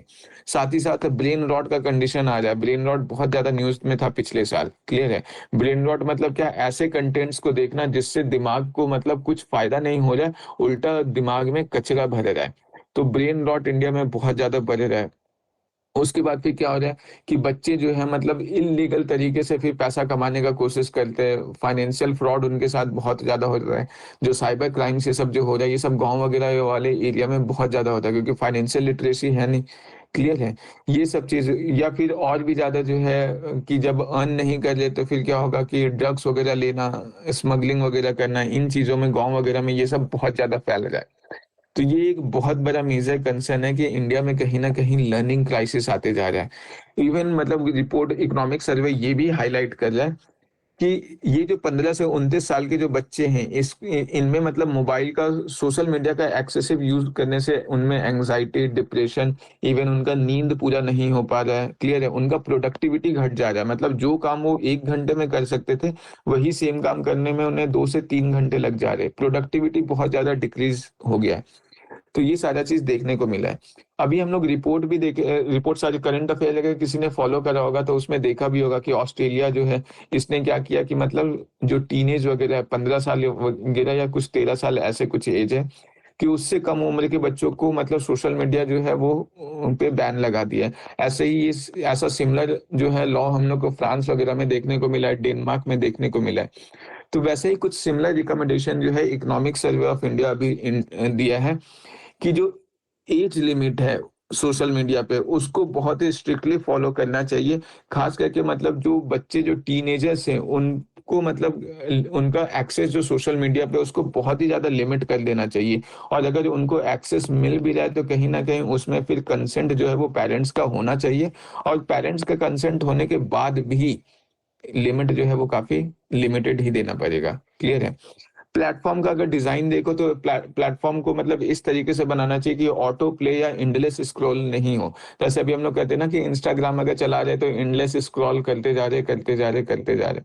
तो इन चीज़ों पे कंट्रोल करने को बोला है कि नहीं मतलब प्लेटफ़ॉर्म को डिज़ाइन ऐसा किया जाए कि ये चीज़ पॉसिबल ना हो या ऑटो प्ले वगैरह का ऑप्शन तो हो ही ना कि एक रील अगर प्ले हो जाए तो ऑटोमैटिकली फिर वो खत्म होने के बाद दूसरा प्ले होना स्टार्ट हो जाए। तो ये ऑटो प्ले वगैरह इन चीज़ों पे थोड़ा रोक लगाने को कहा है। मतलब इस तरीके से अपना प्राइवेसी सेटिंग्स वगैरह को भी एनहांस करने के लिए बोला गया है। फिर बोला गया है कि इस जो साइबर सेफ्टी है, इस पे बच्चों को स्कूल में एजुकेशन दिया जाए। इवन मतलब ये बोला जा रहा है, रिकमेंडेशन ये दिया गया है कि जो स्कूल्स में फिजिकल एक्टिविटी है, ये मैंडेटरी कर दिया जाए कि इतना घंटे तो स्कूल में बच्चों को खेलना ही खेलना है, फिजिकल एक्टिविटी कुछ ऐसा करना है। क्लियर है? तो ये सारा चीज़ जो है ये रिकमेंडेशन दिया गया है और ऐसा रिकमेंडेशन क्यों दिया गया है, इसके पीछे का रीज़न है, एक तो इकोनॉमिक कॉस्ट कि बच्चे जब इतना ज़्यादा सोशल मीडिया में इन्वॉल्व हो रहे हैं ना, तो जो स्टडी आवर है वो बहुत ही ज़्यादा लॉस हो रहा है उसमें। स्टडी आवर लॉस होने की वज़ह से क्या है कि जो बच्चे जो आगे जो टीनेजर्स ये जब आगे निकल रहे हैं, मतलब जो मान लो अभी जो 10th में था वो अब जब 12th में जा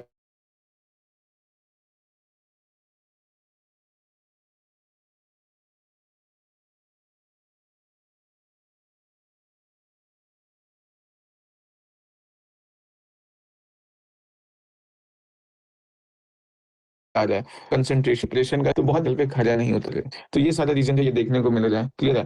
फाइनेंशियल रिस्क का चांसेस फ्यूचर में बढ़ जाते हैं।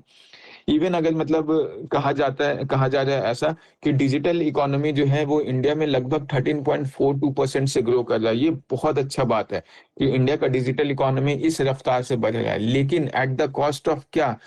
अगर हम लोग सोशल कॉस्ट इसका देखें तो लोगों का मेंटल हेल्थ खराब हो जाए, बच्चे एडिक्टेड होते जा रहे हैं। क्लियर है? डिजिटल एक्सपेंशन और रेगुलेशन के बीच में बैलेंस बनाने का ज़रूरत है।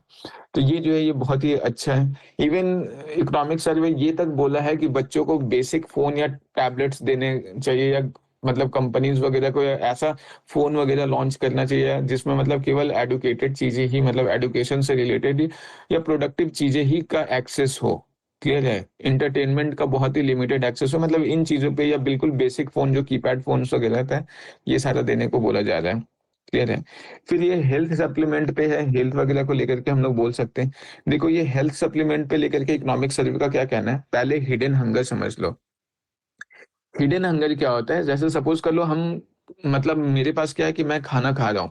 मेरे पास खाने का पूरा एक्सेस है, मैं पूरा भरपेट खाना खा रहा हूँ। लेकिन भरपेट खाना खाने के बाद भी जो बहुत सारे जो माइक्रो न्यूट्रिएंट है, वो मेरी बॉडी में उनका डेफिशिएंसी है, वो बहुत ज़्यादा अच्छा नहीं है। इवन अगर इंडिया में देखा जाए तो कार्बोहाइड्रेट वगैरह का एक्सेसिव कंजम्पशन होता है।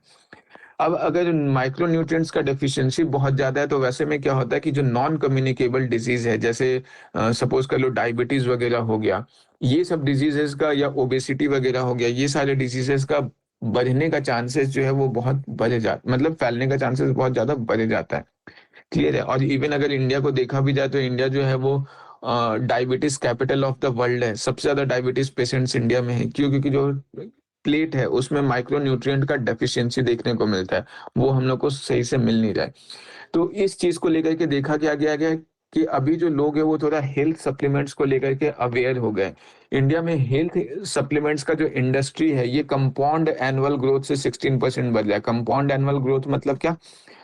मैथ्स में पढ़ा ही होगा कि ₹100 है, ₹100 से का 16% अगर बढ़ जाए मतलब 116, फिर इसका 16% बढ़ेगा, फिर ये जो अमाउंट आ रहा है इसका 16% बढ़ेगा। क्लियर है? ऐसा नहीं कि इस इनिशियल अमाउंट का 16% बढ़ेगा। तो इसको बोलते हैं कंपाउंड एनुअल ग्रोथ। तो इस रफ्तार से बढ़ रहा है कंपाउंड एनुअल ग्रोथ ऑफ 16% देखने को मिल रहा है।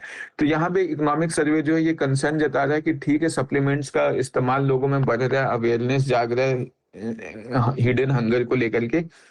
लेकिन साथ ही साथ ये भी बोला गवर्नमेंट की अब क्योंकि हेल्थ सप्लीमेंट्स लोग बहुत ज़्यादा ले रहे हैं, मल्टीविटामिन्स वगैरह ये सब हो गया, तो कहीं न कहीं एक प्रॉपर रेगुलेशन का भी ज़रूरत है कि गवर्नमेंट जो है मतलब कहीं न कहीं ऐसा एक प्रॉपर रेगुलेशन करे कि इन कंपनीज़ वगैरह पे या जो भी हेल्थ सप्लीमेंट्स वगैरह कर रहे हैं, उस पे थोड़ा अवेयरनेस बढ़ाए, थोड़ा रेगुलेशन वगैरह करे, क्लियर है? ताकि मतलब ऐसा नहीं कि मिसयूज़ हो जाए थोड़ा इन चीज़ों का। फिर ये देखो, ये भी एक इम्पोर्टेंट, बहुत इंपॉर्टेंट टॉपिक है जिसपे मुझे लग रहा है इस साल मेंस में इस पे क्वेश्चन आ सकता है। बहुत ही ज्यादा लाइमलाइट में रहा है और मतलब इस पे डिस्कशंस भी बहुत हुआ है, बहुत एडिटोरियल में भी ये बहुत ज्यादा था। और ये टॉपिक है कंजेशन प्राइसिंग। क्लियर है? देखो, कंजेशन प्राइसिंग क्या है कि अभी क्या देखने को मिलता है, जैसे बैंगलोर है कि मतलब ये ट्रैफिक के मामले में अगर देखा जाए तो इंडिया में सबसे ज्यादा ट्रैफिक बैंगलोर वगैरह में देखने को मिलेगा। चेन्नई वगैरह हो गया, मुंबई हो गया, दिल्ली हो गया, ये सब जगह मतलब ऐसा, जैसे मैं जब दिल्ली में था तो मेरा रूम से स्कूल, मतलब मेरे रूम से जो कॉलेज था, ये सिर्फ और सिर्फ मतलब मेरे को लगता है 7-8 किलोमीटर होगा। और ये मैं बस से ट्रैवल करता था। बस से ट्रैवल करने में होता क्या था, दोपहर के टाइम जब ट्रैफिक ज्यादा नहीं होता था तब तो मैं 20 मिनट में पहुंच जाता था। बट जब मॉर्निंग का टाइम है या इवनिंग का टाइम है तो ये सेम डिस्टेंस ट्रैवल करने में, 7 से 8 किलोमीटर ट्रैवल करने में मुझे 1.5 घंटे, 2.5 घंटे, इवन 3-3 घंटे तक लग जाते थे। मतलब रोना आ जाता था कि आज मैं मतलब कहाँ फंस गया। इससे अच्छा तो कॉलेज जाता ही नहीं, कि 2 घंटे 3 घंटे तो कॉलेज में लेक्चर हो जाओ, 3 घंटे 4 घंटे में ट्रैफिक में बिता रहा हूँ। तो ये चीज जो है, ये चीज अभी भी देखने को मिलता है इन शहरों में, जैसे बैंगलोर वगैरह में है कि जॉब तो लोग 8 घंटे का कर ले, लेकिन जॉब जाने से पहले 2 घंटे ट्रैफिक झेलो, फिर बाद में 2 घंटे ट्रैफिक झेलो। मतलब 10 से 12 घंटे तो बस ऐसे ही चला जा रहा है। तो इससे बहुत बड़ा नुकसान होता है। तो इसी चीज का सॉल्यूशन लेकर के आया है economic survey, congestion pricing. Congestion pricing में क्या है कि जो भी हाई ट्रैफिक एरिया है, जहाँ पे मतलब बहुत ही ज़्यादा ट्रैफ़िक लग रहा है, उस जगह पे क्या है कि गाड़ीज़ वग़ैरह जो एंट्री करेगा, उस पे अब एडिशनल चार्जेस लगेगा। एडिशनल चार्जेस या एक तरीके से मतलब उन लोग को एक एडिशनल टैक्स टाइप देना पड़ेगा। इससे क्या होगा कि जो अननेसेसरी जो गाड़ी, अगर हल्का भी काम है तो सोचिए चलो व्हीकल यूज़ कर लेते हैं, पब्लिक व्हीकल जैसे मेट्रो वग़ैरह हो गया या जो पब्लिक सर्विस बस वग़ैरह जो हो गया, या कमर्शियल व्हीकल्स जो हो गया, उसका इस्तेमाल नहीं कर रहे, अपना पर्सनल गाड़ी छोटे-छोटी चीज़ों को के लिए लेकर के निकल जा रहे हैं, उस चीज़ों में उसमें क्या आएगा, कमी आएगा। क्लियर है? तो ये जो कंजेशन प्राइसिंग है, मेनली यही है कि जो भी हाई ट्रैफिक एरियाज़ हैं, वहाँ पे मतलब चार्जेस इम्पोज़ करना है उन व्हीकल्स पे जो डेंस बिज़नेस मतलब जो वैसे एरियाज़ में एंटर कर रहे हैं जहाँ पे मतलब जिसकी वज़ह से ट्रैफिक वॉल्यूम बहुत ज़्यादा बढ़ जा रहा है, खास करके पीक एरिया में। इससे होगा क्या, इससे मतलब एक तो पॉल्यूशन कंट्रोल होगा। पॉल्यूशन कंट्रोल होने के साथ-साथ क्या होगा, जो लोगों का जो इतना वर्किंग आवर वेस्ट हो रहा है, जैसे अभी मैंने बताया ना कि अगर 2-3 घंटे का मेरा कॉलेज का लेक्चर हो रहा है, तो दिन का 2-3 घंटे मुझे ट्रैफिक में भी बिताना पड़ रहा है। तो एक तरीके से मतलब वो 5 से 6 घंटे का मुझे लॉस हो जा रहा है। तो ये जो पर डे का 2 से 3 घंटे अगर कर दो, और साल में अगर मैं मतलब 365 दिन में से अगर 300 दिन भी जा रहा हूँ, तो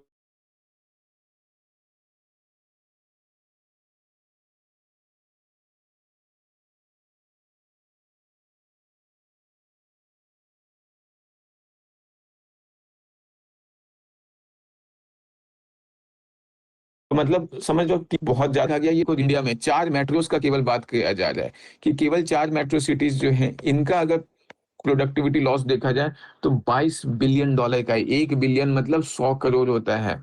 क्लियर है? और वो डॉलर है, रुपीज नहीं है।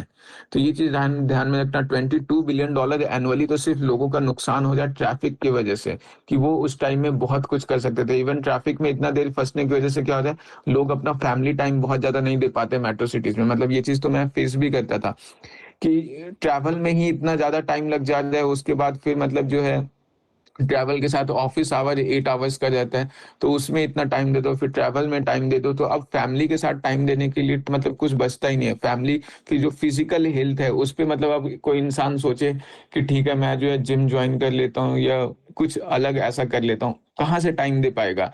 मतलब ऑलरेडी इतना ट्रैफिक में थक गया है, अब एनर्जी ही नहीं बच रहा है इंसान में। तो इसलिए देखो, जो अर्बन एरियाज है वहां पे ओबेसिटी का भी केसेस जो है वो बहुत ज्यादा देखने को मिल रहा है। ये सब भी बढ़ता ही जा रहा है। डिजीजेस, नॉन कम्युनिकेबल डिजीजेज और डायबिटीज वगैरह है, ये सब बहुत ज्यादा देखने को मिल रहा है। रीजन ही यही है, समझ में आ रहा है? तो ये बहुत बड़ा लॉस हो रहा है। इवन मतलब अगर हम लोग यहाँ पे लॉस को अगर देखें तो दिल्ली में देखो, अगर दिल्ली में हर साल एक इंसान का, एक अनस्किल्ड वर्कर का, ये डेटा अपन एग्जाम में यूज कर सकते हैं कि एक अनस्किल्ड वर्कर को ले और उसका अगर मतलब वो दिल्ली का रहने वाला है, तो उसको हर साल लगभग 19,600 रुपए का लॉस होता है। और वही अगर स्किल्ड वर्कर है तो उसको साल का 25,900 रुपए लॉस होता है, ये ट्रैफिक की वजह से। एक इंसान का बात हो रहा है। अगर दिल्ली जैसा जगह है तो वहां पे लगभग 2 से 2.5 करोड़ का पॉपुलेशन है, तो फिर एस्टिमेट कर लो कि इतना को 2 से 2.5 करोड़ को मल्टीप्लाई करो, कितना बड़ा लॉस हो जाए। ट्रैफिक कंजेशन की वजह से जो घंटों का लॉस होता है, क्लियर है। स्टडी के अकॉर्डिंग जो है एक इंसान मतलब जितने भी लोग हैं इंडिया में, उन लोग का जो घंटों का लॉस हो रहा है वो ट्रैफिक कंजेशन की वजह से 7.07 लाख आवर्स का लॉस हो रहा है। ये बहुत बड़ा लॉस होता है, क्लियर है। जिसको अगर मतलब प्रोडक्टिविटी में कन्वर्ट करें, अगर पैसों की तुलना में कन्वर्ट करें तो 11.7 बिलियन, मतलब ये केवल बैंगलोर का है। सॉरी, ये पूरा ऐसा नहीं कि ये पूरा देश भर का है, ये सिर्फ और सिर्फ ये डेटा बैंगलोर का है। तो इसको अपन आंसर राइटिंग वगैरह में यूज कर सकते हैं, बहुत अच्छा डेटा है, क्लियर है। तो ये देख लो मतलब कितना बुरा कंडीशन है। इवन यहाँ पे ये रिपोर्ट जो है बता रहा है कि ऐसा सिमिलर केस जो है, ये कंजेशन प्राइसिंग जो है, ये इंट्रोड्यूस किया गया था कुछ शहरों में, जैसे न्यूयॉर्क, लंदन, स्टॉकहोम, ये सब जगह देखने को मिला। इसका बहुत ही सक्सेसफुल रिजल्ट देखने को मिला कि वहां पे पॉल्यूशन जो है वो कम हो गया। और पॉल्यूशन कम होने के साथ साथ मतलब ये भी देखने को मिला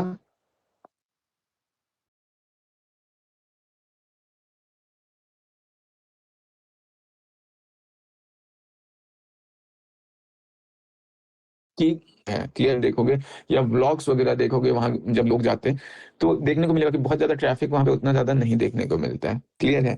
चैलेंजेस क्या है इस चीज को लेकर के बोला कि अगर ऐसा गवर्नमेंट इम्प्लीमेंट कर देता है इन फ्यूचर, तो दिक्कत क्या होगा कि अमीर लोग जो है उन लोग तो टैक्स पे करके चले जाएंगे, लेकिन जो गरीब लोग है या मिडिल क्लास है, जिन लोग अफोर्ड नहीं करता, उन लोग को दिक्कत होगा। तो कहीं ना कहीं यहाँ पे सफरिंग जो है वो किसको होगा, मतलब उनके पास होगा जो बहुत ज्यादा पैसा नहीं दे सकते। जिनके पास बहुत ज्यादा पैसा, उनके लिए एक्स्ट्रा का पे कर ही दो तो क्या ही फर्क पड़ता है, क्लियर है। तो ये जो है, ये हमारा इकोनॉमिक सर्वे जो है ये कंप्लीट हो गया। यहाँ पे 2 टॉपिक मैं बोलूंगा कि एग्जामिनेशन पर्सपेक्टिव से जो इम्पोर्टेंट है वो है कंजेशन प्राइसिंग, और दूसरा सोशल मीडिया। ये दोनों पे मुझे लग रहा है कि मेंस में क्वेश्चन बनाया जा सकता है, क्लियर है। ये लाइमलाइट में रहा था। और बाकी जो है ये आप लोग रिपोर्ट पढ़ सकते हो, देख सकते हो। इसका इस्तेमाल जो है वो आप आंसर राइटिंग में यहाँ से इंपॉर्टेंट इंपॉर्टेंट पॉइंट्स को यूज करके कर सकते हो। मैं फिर भी बता रहा हूँ, डेटा बहुत ज्यादा इंपॉर्टेंट नहीं है। मैंने खुद ही ये जो रिपोर्ट बनाया, सारे जो न्यूज़पेपर्स वगैरह जो हैं उनके मतलब जो मेन पॉइंट्स वगैरह जो मैं सिलेक्ट कर सकता था उनको मैंने सिलेक्ट करके करा है। तो यहाँ पे मैं खुद बोलूंगा कि मैंने खुद बहुत सारा डेटा इसमें से एलिमिनेट करा। आप अगर चाहो तो और भी अगर इसमें से एलिमिनेट करना चाहो तो कर सकते हो। और बस कोशिश करो कि 10 ही डेटा रखो, बट उन डेटास का इस्तेमाल एग्जाम में आंसर राइटिंग वगैरह में कर सको, तभी बेनिफिशियल है। इतना सारा डेटा है और आप किसी का इस्तेमाल कर ही नहीं पा रहे हो तो कोई मतलब बनता नहीं है, क्लियर है। तो एग्जामिनेशन पर्सपेक्टिव से थोड़ा इंपॉर्टेंट है। और एक ये वाला मुझे नेशनल फैमिली हेल्थ सर्वे वाला जो है, ये मुझे थोड़ा इंपॉर्टेंट लग रहा है। ये सब कर लेना एक बार इसका, बट एग्जाम से पहले ओवरव्यू जरूर लेना, क्योंकि डायरेक्टली अगर क्वेश्चन ना भी आए तो इनडायरेक्टली ये पॉइंट्स जो है आपको मतलब एमसीक्यू सॉल्व करने में हेल्प करेगा, क्लियर है। फिर ये हम लोग यूनियन बजट देख लेते हैं, बहुत ज्यादा नहीं है इसमें, मतलब इसमें भी मैंने की पॉइंट्स ही हाईलाइट करे हैं। ये मैंने बता दिया है क्या कैसे बजट को प्रिपेयर करना है, कि बजट पास कैसे होता है पार्लियामेंट में, इससे क्वेश्चन आता है। दूसरा टर्मिनोलॉजी से आता है, और तीसरा highlights of the union budget से क्वेश्चन आएगा कि इस साल का बजट का क्या क्या हाईलाइट्स हैं। तो हम लोग की हाईलाइट्स देख लेते हैं। इसको मैंने कुछ पार्ट्स में डिवाइड कर रखा है, छोटा छोटा पार्ट्स है। इंपॉर्टेंट इंपॉर्टेंट चीज मैंने पिक करे, देख लेते हैं। देखो सबसे पहले जीडीपी जो है ये 7.4% से ग्रो होने का एस्टिमेट है इस साल, क्लियर है। यूनियन बजट जो है उसका फाइनेंशियल डेफिसिट का टारगेट 4.3% है। ये सब हम लोग डिस्कस कर चुके हैं। इन्फ्लेशन जो है वो अंडर कंट्रोल है, सेम चीज रिपीटेड ही है। एक चीज ध्यान में रखना, ये इंपॉर्टेंट पॉइंट है, इवन इस पॉइंट से पहले भी एग्जाम में क्वेश्चन आ रखा है। देखो जो टोटल टैक्स कलेक्शन होता है ना, टैक्स कलेक्शन अगर मान लो 100 रुपीज का हो जाए, तो ये 100 रुपीज में 41% जो है वो शेयर स्टेट का होगा, और बाकी जो बच गया 59% शेयर ये सेंट्रल गवर्नमेंट का होगा। ये 16th फाइनेंस कमीशन का रिकमेंडेशन था, और इस चीज को इस बजट में इम्प्लीमेंट भी करा गया है, क्लियर है। तो ये इंपॉर्टेंट पॉइंट है, इसको ध्यान में रखना। उसके बाद फिर अगर हम लोग देखें ऑरेंज इकोनॉमी का बात किया गया है। देखो ऑरेंज इकोनॉमी क्या होता है, ऑरेंज इकोनॉमी बिल्कुल ऐसा हम लोग बोल सकते हैं कि क्रिएटिव इकोनॉमी। क्रिएटिव इकोनॉमी मतलब जहाँ पे कल्चर, क्रिएटिविटी या इंटेलेक्चुअल प्रॉपर्टी का इस्तेमाल करके इनकम जनरेट किया जा रहा है। जैसे सपोज कर लो एनिमेशन है, क्रिएटिविटी, विजुअल इफेक्ट्स हो गया, गेमिंग हो गया, कॉमिक्स हो गया, इन सब का इस्तेमाल करके पैसा अर्न किया जा रहा है, तो उसको हम लोग ऑरेंज इकोनॉमी बोलते हैं। इंडिया में अभी देखने को मिला है क्या कि ऑरेंज इकोनॉमी का इंडिया में पोटेंशियल बहुत ज़्यादा देखने को मिल रहा है और ये थोड़ा बूम भी कर रहा है। तो इसीलिए अभी गवर्नमेंट जो है बजट में क्या प्रोविज़न रखा है कि 2030 तक इंडिया में लगभग 20 लाख मतलब 20 लाख स्किल्ड प्रोफेशनल्स जो है इस इंडस्ट्रीज में एम्प्लॉय किए जाएंगे ताकि ये इंडस्ट्रीज और भी आगे जाकर के बूम कर सके। इवन गवर्नमेंट जो है एनिमेशन, विजुअल इफेक्ट, गेमिंग और कॉमिक्स के लिए कंटेंट क्रिएटर लैब्स बनाएगा। क्लियर है? और वो भी लगभग 15,000 सेकेंडरी स्कूल्स में ऐसा कंटेंट क्रिएटर लैब्स बनाया जाएगा जहां पे जो कंटेंट क्रिएटर्स है animation, visual effects, gaming, comics इस सब में कंटेंट बना सकते हैं। इवन ऐसा सेम चीज जो है 500 कॉलेजेस में भी ऐसा स्टूडेंट्स को ट्रेन किया जाएगा। एआई असिस्टेड एनिमेशन उन लोगों को सिखाया जाएगा, डिजिटल स्टोरी टेलिंग सिखाया जाएगा, कैरेक्टर कैसे डिजाइन करते हैं, जैसे छोटा भीम हो गया या मिक्की माउस हो गया, इस तरीके से कैरेक्टर डिजाइन करना है, इन चीजों पे सिखाया जाएगा ताकि ऑरेंज इकोनॉमी का जो पोटेंशियल जो अभी इंडिया में दिख रहा है ये फर्दर और भी राइज कर सके। फिर देखो 20 year tax holiday until 2047 for foreign cloud service provider. देखो जो इंडिया में डेटा सेंटर्स हैं, ये डेटा सेंटर्स जो है ना ये मतलब बहुत सारा चीजों का काम करते हैं। मतलब जैसे सपोज कर लो जो डेटा है वो प्रोवाइड करना, या फिर जैसे सपोज कर लो डेटा स्टोरेज वगैरह का काम करना, या फिर सपोज कर लो इंफ्रास्ट्रक्चर से रिलेटेड, मतलब ये डेटा स्टोरेज मेनली जो है क्लाउड वगैरह का काम करते हैं। तो इंडिया में अगर कोई डेटा सेंटर खोलता है, क्लियर है, या इंडियन डेटा सेंटर्स का यूज करता है, जैसे अभी रिसेंटली जो है विशाखापट्टनम में डेटा सेंटर खोला गया, तो अगर इंडिया में कोई भी डेटा सेंटर्स है उसका इस्तेमाल अगर कोई भी फॉरेन कंपनीज कर रहा है तो उस कंपनीज को इनकम टैक्स में जो है काफी ज्यादा रिलैक्सेशन देने दिया जाएगा लगभग अगले 20 सालों तक। मतलब टैक्स हॉलिडे होगा उन लोग के लिए। तो ये एक मतलब अच्छा प्रपोजल है कि इंडिया जो है डेटा सेंटर्स में मतलब आगे थोड़ा काम कर रहा है। इवन डेटा सेंटर्स आगे चल के मतलब इंडिया के लिए अभी बहुत ज्यादा जरूरी है कि अगर मतलब एक तो आत्मनिर्भरता अगर डेवलप करना है उसके लिए इंडिया अभी कोशिश कर रहा है खुद से अपना डेटा सेंटर्स खोलने का। और दूसरा जो है कहीं ना कहीं जो फॉरेन कंट्रीज पे जो डिपेंडेंसी है डेटा सेंटर्स पे, उन चीजों को भी कम करने के लिए ये जरूरी है। तो इससे क्या होगा, फॉरेन कंट्रीज जो है इंडिया में आकर के डेटा सेंटर्स वगैरह खोलेंगे इंडियंस के साथ कोलैबोरेशन में, और अगर वो डेटा सेंटर जो है वो इंडिया में आके खोलते हैं और उसका इस्तेमाल करते हैं जो इंडिया में सिचुएटेड है, या उसके साथ इंडियंस के साथ इंडियन एंटिटी के साथ मतलब मिलकर के कोलैबोरेट करते हैं, तो वैसे केसेस में उन्हें जो है कंसेशन दिया जाएगा। तो ये भी एक इम्पोर्टेंट पॉइंट है जो इसका इस्तेमाल किया जा सकता है। क्लियर है कि इंडिया किस तरीके से मतलब इन चीजों में आगे बढ़ रहा है। फिर एडुकेशन में देख लो, एडुकेशन में इंडिया बजट में जो एक प्रोविजन किया गया है वो है 5 नया यूनिवर्सिटी टाउनशिप खोलने का। टाउनशिप मतलब ऐसे समझ लो जैसे म्युनिसिपैलिटी एरिया होता है ना, ये क्या एक टाइप का टाउनशिप है, एक छोटा सा शहर है। तो वैसे ही 5 नया यूनिवर्सिटी टाउनशिप खोला जाएगा, बिल्कुल वैसे ही जैसा ऑक्सफोर्ड हो गया या हार्वर्ड यूनिवर्सिटी हो गया, वैसे कि यहाँ पे बस यूनिवर्सिटीज ही नहीं होगा, यूनिवर्सिटीज होगा, ये एक टाइप का पूरा प्रॉपर शहर होगा। यूनिवर्सिटी है, रिसर्च सेंटर है, यहाँ पे हम लोग को इंडस्ट्रीज है। मतलब क्या है कि यूनिवर्सिटीज में स्टूडेंट्स जो पढ़ रहे हैं वही रिसर्च सेंटर में जाकर के रिसर्च कर रहे हैं और फिर वही जाकर के वो अप्लाई कर रहे हैं उन इंडस्ट्रीज वगैरह में। मतलब कहीं ना कहीं स्टूडेंट्स और इंडस्ट्रीज के बीच में एक क्लोज लिंकेज बनाने का कोशिश किया जाएगा इन यूनिवर्सिटीज टाउनशिप के थ्रू। तो अभी यूनियन बजट में ये घोषणा किया गया है कि 5 ऐसा यूनिवर्सिटी टाउनशिप खोला जाएगा। पर्पस क्या रहेगा, तो to bridge the gap between education, research and industries. Main point जो है वो कोर यही है बजट का। क्लियर है? तो ये चीज ध्यान में रखना कि देखो ये भी बहुत इंपॉर्टेंट है, इसको भी अपन आंसर राइटिंग में इस्तेमाल कर सकते हैं। मेंस में तो डायरेक्टली ऐसा कोई क्वेश्चन इस टॉपिक से नहीं बनने जा रहा है। क्लियर है कि 1 girl hostel in every district across India. देखो अभी क्या है कि देखने को क्या मिलता है खास करके गांव वगैरह में कि गर्ल्स वगैरह में 12th के बाद जो ड्रॉप आउट रेशियो है वो बहुत हाई है, वो स्कूल्स जाते ही नहीं है। इवन मतलब देखने को मिलता है 9-10th के बाद ही गर्ल्स स्कूल्स वगैरह बहुत ज्यादा नहीं जाते। रीजन यही है कि मतलब एक तो स्कूल बहुत ज्यादा दूर पे है, दूसरा ये भी हो सकता है कि मतलब स्कूल्स में प्रॉपर फैसिलिटीज वगैरह नहीं है, सिक्योरिटी बहुत ज्यादा इंश्योर नहीं है, वॉशरूम फैसिलिटी सही नहीं है। तो ये सारा चीज की वजह से ड्रॉप आउट रेशियो गर्ल्स में बहुत ज्यादा है। तो ये चीज गर्ल्स को फेस ना करना पड़े इसीलिए अभी गवर्नमेंट एक नया प्रोग्राम लॉन्च करने वाला है ये नया प्रोग्राम लॉन्च किया है इस यूनियन बजट के तहत कि हर एक डिस्ट्रिक्ट में, इंडिया में ध्यान में रखना लगभग 700 डिस्ट्रिक्ट है, तो हर डिस्ट्रिक्ट में एक गर्ल्स हॉस्टल खोला जाएगा। इस गर्ल्स हॉस्टल के खुलने की वजह से अब क्या होगा कि जो गर्ल्स है वो हॉस्टल में जाकर के पढ़ाई कर पाएंगे। इवन वो मतलब जो पूरा प्रॉपर टाइम जो है वो एजुकेशन पे दे पाएंगे हॉस्टल्स में अगर रहेंगे तो। क्लियर है। और दूसरा जो ड्रॉप आउट रेशियो जो इतना ज्यादा बढ़ गया था, वो ड्रॉप आउट रेशियो कम होगा। गर्ल्स में जो स्टेम सेक्टर जो है, science and technology, engineering, mathematics, ये सब में उनका जो पार्टिसिपेशन गर्ल्स का बहुत कम देखने को मिलता है, वो कहीं ना कहीं इनहेंस हो पाएगा। क्लियर है। तो ये जो है इस चीज पे फोकस किया गया है। फिर देखो अगला जो हेल्थ डिपार्टमेंट में अगर बजट में देखे क्या क्या है, तो एक है बायो फार्मा शक्ति स्कीम। ये स्कीम में क्या है, इंडिया देखो, अगर इंडिया में को अगर हम लोग मेडिसिन के क्षेत्र में देखें तो इंडिया मेडिसिन के क्षेत्र में ऑलरेडी बहुत ज्यादा मतलब बहुत अच्छा कर रहा है। लेकिन इंडिया जो अभी मेडिसिन बनाता है ना, वो दुनिया भर में जो इतना रूल कर रहा है, वो मेनली बेसिक मेडिसिन बनाता है, जैसे पैरासीटामोल वगैरह हो गया, ये सब बनाता है।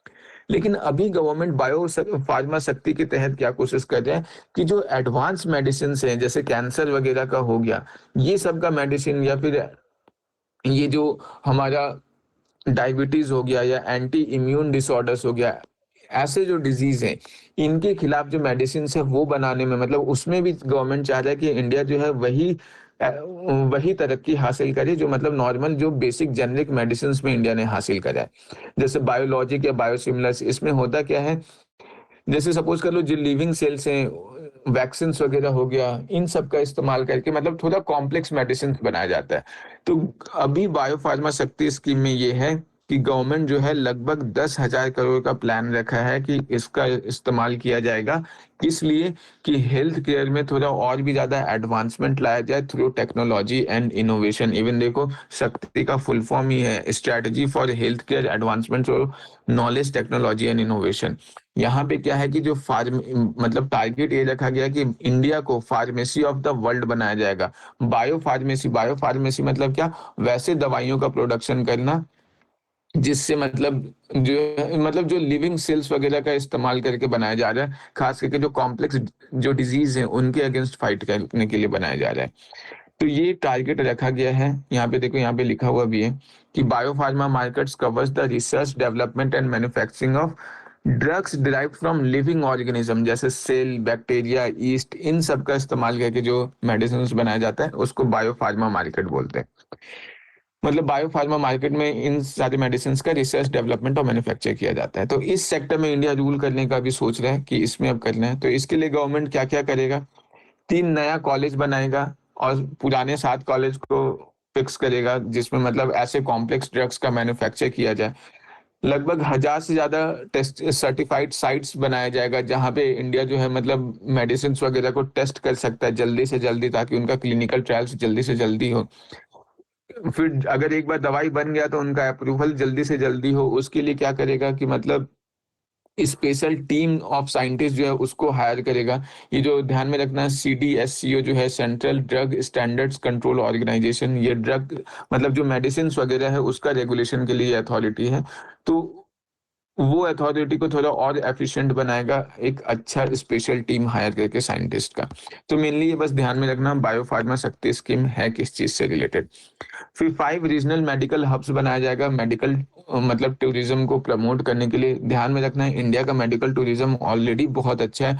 बहुत दूसरे दूसरे देशों से इंडिया में लोग आते हैं, मतलब टूरिज्म ये अब इलाज करवाने के लिए। खास करके जो अफगानिस्तान वाला एरिया है, इराक वाला एरिया है, कजाकिस्तान वाला एरिया, ये सबसे तो बहुत ज्यादा लोग आते हैं इंडिया में। तो इस चीज को और ज्यादा इनहेंस करने के लिए जो है 5 रीजनल मेडिकल हब्स बनाया जाएगा। क्लियर है। जहाँ पे मतलब प्रॉपर आयुष सेंटर्स वगैरह खोला जाएगा। मेन बस यही ध्यान में रखना है। फिर अभी देखो, ये एक अच्छा पॉइंट है जो आंसर राइटिंग में इस्तेमाल किया जा सकता है।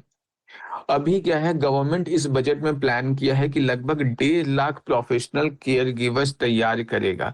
प्रोफेशनल केयर गिवर्स क्या होता है? अभी क्या होता है कि अगर किसी को भी हल्का भी हेल्थ इमरजेंसी है, कुछ भी ऐसा है, तो सीधा उसको हॉस्पिटल शिफ्ट होना पड़ता है।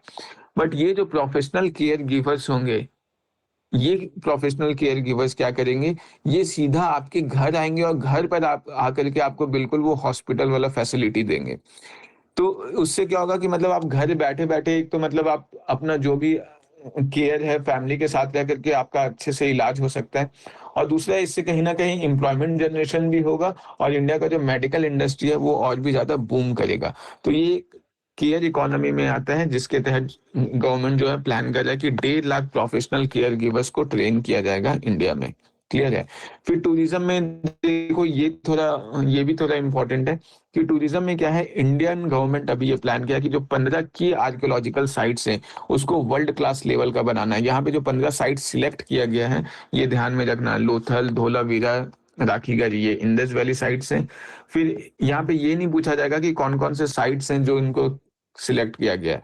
यहाँ पे जिन साइट्स को सिलेक्ट किया गया है ये साइट्स थोड़े इंपॉर्टेंट हो जाते हैं कि इससे हो सकता है क्वेश्चन पूछा जाए, हो सकता है, जरूरी नहीं कि पूछ भी लिया जाए, ऐसा कोई जरूरी नहीं है। क्लियर है? एंशिएंट और हिस्टोरिक साइट्स में जैसे तमिलनाडु का आदिचन्नालुरु हो गया, उत्तर प्रदेश का सारनाथ, उत्तर प्रदेश का हस्तिनापुर हो गया, मध्य प्रदेश का ऐलान हो गया। फोर्ट्स एंड पैलेसेस में लद्दाख का लेह हो गया, राजस्थान का चित्तौड़गढ़ हो गया, न्यू दिल्ली का पुराना किला हो गया, ओडिशा का उदयगिरी, कर्नाटका का सन्नति और होम साइट का शिव सागर जो हो गया। फिर हरियाणा का अगरोरा रोहा हो गया, उत्तर प्रदेश का झांसी फोर्ट हो गया। ये सब जो है ये सारे साइट्स को सिलेक्ट किया गया है।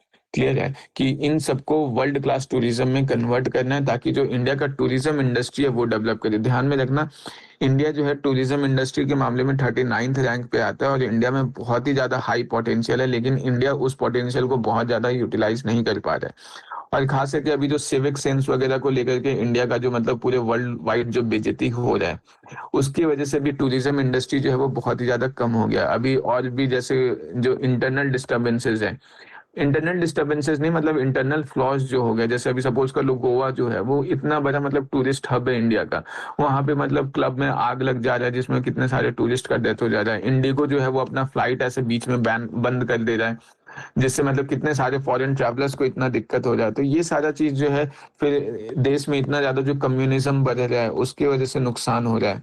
क्लियर है? तो ये सारा चीज जो है वो कहीं ना कहीं मतलब इंडियन टूरिज्म टूरिस्ट इंडस्ट्रीज को हैम्पर कर रहा है, नुकसान कर रहा है। तो इस चीज पे जो है मतलब थोड़ा गवर्नमेंट जो है इस चीज पे भी काम करना पड़ेगा गवर्नमेंट को। क्लियर है? इंफ्रास्ट्रक्चर में देखो 7 हाई स्पीड रेल कॉरिडोर्स बनाए जा रहे हैं। ये 7 हाई स्पीड रेल कॉरिडोर्स जो होगा वो कुछ इस तरीके से होगा, मुंबई से पुणे, पुणे से हैदराबाद, हैदराबाद से बेंगलुरु, हैदराबाद से चेन्नई, चेन्नई से बेंगलुरु। ये सब उतना ध्यान में रखने की जरूरत नहीं है, बस ध्यान में रखना है कि ये जो हाई स्पीड रेल कॉरिडोर्स होगा ये ट्रैवल टाइम जो है वो बहुत कम कर देगा, मतलब 1.5 से 2 घंटे बचा देगा चेन्नई से बेंगलुरु जाने में। क्लियर है? और भी अलग अलग डिस्टेंस ट्रैवल करने में टाइम बहुत ज्यादा बच जाएगा। अगर टाइम बहुत ज्यादा बच जाता है ना या बहुत कम टाइम लगता है तो उससे होता क्या है कि एक तो गुड्स और सर्विसेज का एक जगह से दूसरी जगह पहुंचना बहुत फास्ट हो जाता है, fast delivery of goods and services हो जाता है। और दूसरा क्या है कि मतलब ईज ऑफ जो डूइंग बिजनेस है वो बहुत ज्यादा प्रॉस्पेरस हो जाता है। अगर सपोज कर लो मुझे घूमने अगर किसी ऐसे जगह पे जाना है जहाँ का कनेक्टिविटी बहुत खराब है तो मैं 10 बार सोचूंगा। जैसे अगर मान लो मुझे त्रिपुरा या मेघालय जाना है लेकिन मुझे पता है आसाम के बाद मुझे त्रिपुरा मेघालय जो है वो जिस तरीके से जाना होगा कनेक्टिविटी बहुत अच्छा उधर नहीं है, तो मैं 10 बार सोचूंगा उधर जाने का। लेकिन जितना सुंदर जगह है मेघालय, त्रिपुरा, मिजोरम, ये सब उधर अगर कनेक्टिविटी बहुत अच्छा किया जाए तो टूरिस्ट एक्टिविटी अपने आप बहुत ज्यादा बढ़ जाएगा। क्लियर है? तो वही वो चीज है कि अगर ट्रैवल टाइम फास्ट हो रहा है और कम टाइम लग रहा है तो बिजनेस एक्टिविटी भी बहुत ज्यादा बढ़ जाता है। तो ये चीज है गवर्नमेंट करने का कोशिश कर रहे हैं। वैसे ही new national highway 20 new national waterways जो है उसको ऑपरेशनलाइज करेगा। ध्यान में रखना इंडिया में जो है लगभग 111 नेशनल वाटरवेज है। यहाँ पे वाटरवेज है, हाईवेज नहीं है, वाटरवेज है। इंडिया में लगभग 111 वाटरवेज है जिसमें से मतलब 20 को जो है इस साल ऑपरेशनल करने का कोशिश किया जा रहा है। देखो वाटरवेज जो होता है ना वो रोडवेज के कंपेयर में थोड़ा ज्यादा एफिशिएंट और थोड़ा ज्यादा अच्छा होता है। कैसे? जैसे एक तो पॉल्यूशन यहाँ पे कम होता है। क्लियर है? मतलब थोड़ा ज्यादा ग्रीनर बोल सकते हैं कि सोर्स ऑफ एनर्जी का इस्तेमाल करता है, तो इस मामले में ये थोड़ा ज्यादा है। और एक तरीके से अगर इंडिया में इतना ज्यादा रिवर्स है और उसके बाद अगर हम उसका यूटिलाइज नहीं कर लें तो कहीं ना कहीं हम अपना ही नुकसान कर रहे हैं। जैसे चाइना हो गया, रिवर वाटर्स का वो बहुत ज्यादा इस्तेमाल करता है एक सामान को दूसरी जगह पहुंचाने में। क्लियर है। इवन टूरिज्म इंडस्ट्रीज वगैरह भी डेवलप होता है, उसकी वजह से क्या होता है, अगर रिवर वगैरह जो है वो साफ भी थोड़ा ज्यादा रहता है। हम लोग जो अपने रिवर्स को बहुत ज्यादा पॉल्यूट करके रखे हुए हैं, तो इन चीजों पे जो है गवर्नमेंट अभी काम करेगा। ये 20 जो नेशनल वाटरवेज जो मतलब अभी ऑपरेशनलाइज करेगा, उसके तहत क्या है कि coastal cargo promotion scheme government अभी लॉन्च करने वाला है, जिसके तहत क्या है कि जो कार्गो वगैरह का जो प्रमोशन है वो सब में मतलब कहीं ना कहीं गवर्नमेंट जो है कुछ बेनिफिट देगा। क्लियर है। फिर ट्रेनिंग इंस्टीट्यूट्स बनाया जाएगा, रीजनल सेंटर्स वगैरह सब बनाया जाएगा। फिर शिप का रिपेयर करने के लिए इकोसिस्टम बनाया जाएगा वाराणसी पटना में। ये सब उतना ज्यादा इंपॉर्टेंट नहीं है, बस इंफ्रास्ट्रक्चर में एक लाइन में बस इतना ध्यान में रखना है कि गवर्नमेंट जो है ये काम कर रहा है। जब हम लोग मतलब आंसर राइटिंग करें तो वहां पे बस हमारे पास पॉइंट्स होना चाहिए अच्छा, और वो भी लेटेस्ट। ये लास्ट पॉइंट है, ये है कॉर्पोरेट मित्रा। ये आंसर राइटिंग में अपन यूज कर सकते हैं। देखो, एमएसएमई जो है ना, ये बहुत इंपॉर्टेंट थीम है यूपीएससी का, क्योंकि एमएसएमई जो है वो लगभग 12 करोड़ लोगों को इंडिया में एम्प्लॉयमेंट देता है। तो ये एमएसएमई इंपॉर्टेंट थीम है, लेकिन एमएसएमई क्या है कि अभी लगातार बहुत ज्यादा फायदा में चल नहीं रहा है, थोड़ा लॉस में चलता है ये, क्योंकि अभी जो बड़े बिग जायंट्स वगैरह जो हैं वो बहुत ज्यादा आ गए। एमएसएमई जो होता है वो मेनली मतलब छोटे लघु और मध्यम उद्योग होते हैं। क्लियर है। तो अभी क्या है कि इन एमएसएमईज को हेल्प करने के लिए, असिस्ट करने के लिए गवर्नमेंट जो है एक नया कैडर बनाएगा, कॉर्पोरेट मित्र। जैसे कैडर होता है ना, आईएएस आईपीएस या फिर और भी बीडीओ ओडीओ, ये सब एक कैडर है। तो वैसे ये कॉर्पोरेट मित्र का कैडर बनाया जाएगा, जिनका काम ही रहेगा कि एमएसएमईज को जो है हेल्प करने में, ताकि वो अपना बिजनेस ज्यादा अच्छे से चला सके। और खास करके ये काम जो है टायर 2 और टायर 3 के सिटीज में किया जाएगा। क्लियर है। तो बस इतना ही था हम लोग का। ये पूरा बजट का जो भी इंपॉर्टेंट जो प्रोविजंस है वो मैंने डिस्कस कर दिया। बजट से मुझे ऐसा नहीं लग रहा है कि किसी एक टॉपिक पे डायरेक्टली फुल फ्लेजेज ऐसा कोई क्वेश्चन बनने का मतलब कोई ऐसा दिख रहा है मेरे को कि मेंस में मुझे नहीं लग रहा बजट से डायरेक्टली मतलब इन जो स्कीम्स वगैरह उस पे प्रॉपर क्वेश्चन पूछा जाएगा। इकोनॉमिक सर्वे में मुझे 2-3 पॉइंट लगा था, एक कंजेशन प्राइसिंग लगा था, एक सोशल मीडिया वाला ये पॉइंट लगा था। ये तो मुझे लगा था, बट हाँ डेटा देख लेना एक बार सबको। एग्जाम्स के आंसर राइटिंग में जितना ज्यादा इन न्यू डेटा का इस्तेमाल करोगे ना उतना अच्छा है, बट फिर भी मैं बोलूंगा डेटा के पीछे बहुत ज्यादा मत भागना है। एग्जाम में एक तो पूछने नहीं वाला, और कोई बहुत ज्यादा बेनिफिट दिखेगा नहीं। क्लियर है। इतना याद कर पाओगे नहीं, भूल जाओगे। और रिवाइज करने से ज्यादा क्या होगा कि एग्जाम मोमेंट में, लास्ट मोमेंट में बस डेटा ही याद करते रह जाओगे। तो उससे अच्छा कॉन्सेप्ट जितना अच्छा डेवलप कर सको। और कोशिश करो आंसर राइटिंग जब करो तो इन चीजों को कनेक्ट कर सको, मतलब ऐसा नहीं कि बस इकोनॉमी के ही पर्सपेक्टिव से पढ़ने का। क्लियर है। किसी को कोई डाउट है? सर। चलो ठीक है, तो रिकॉर्डिंग पॉज कर दो।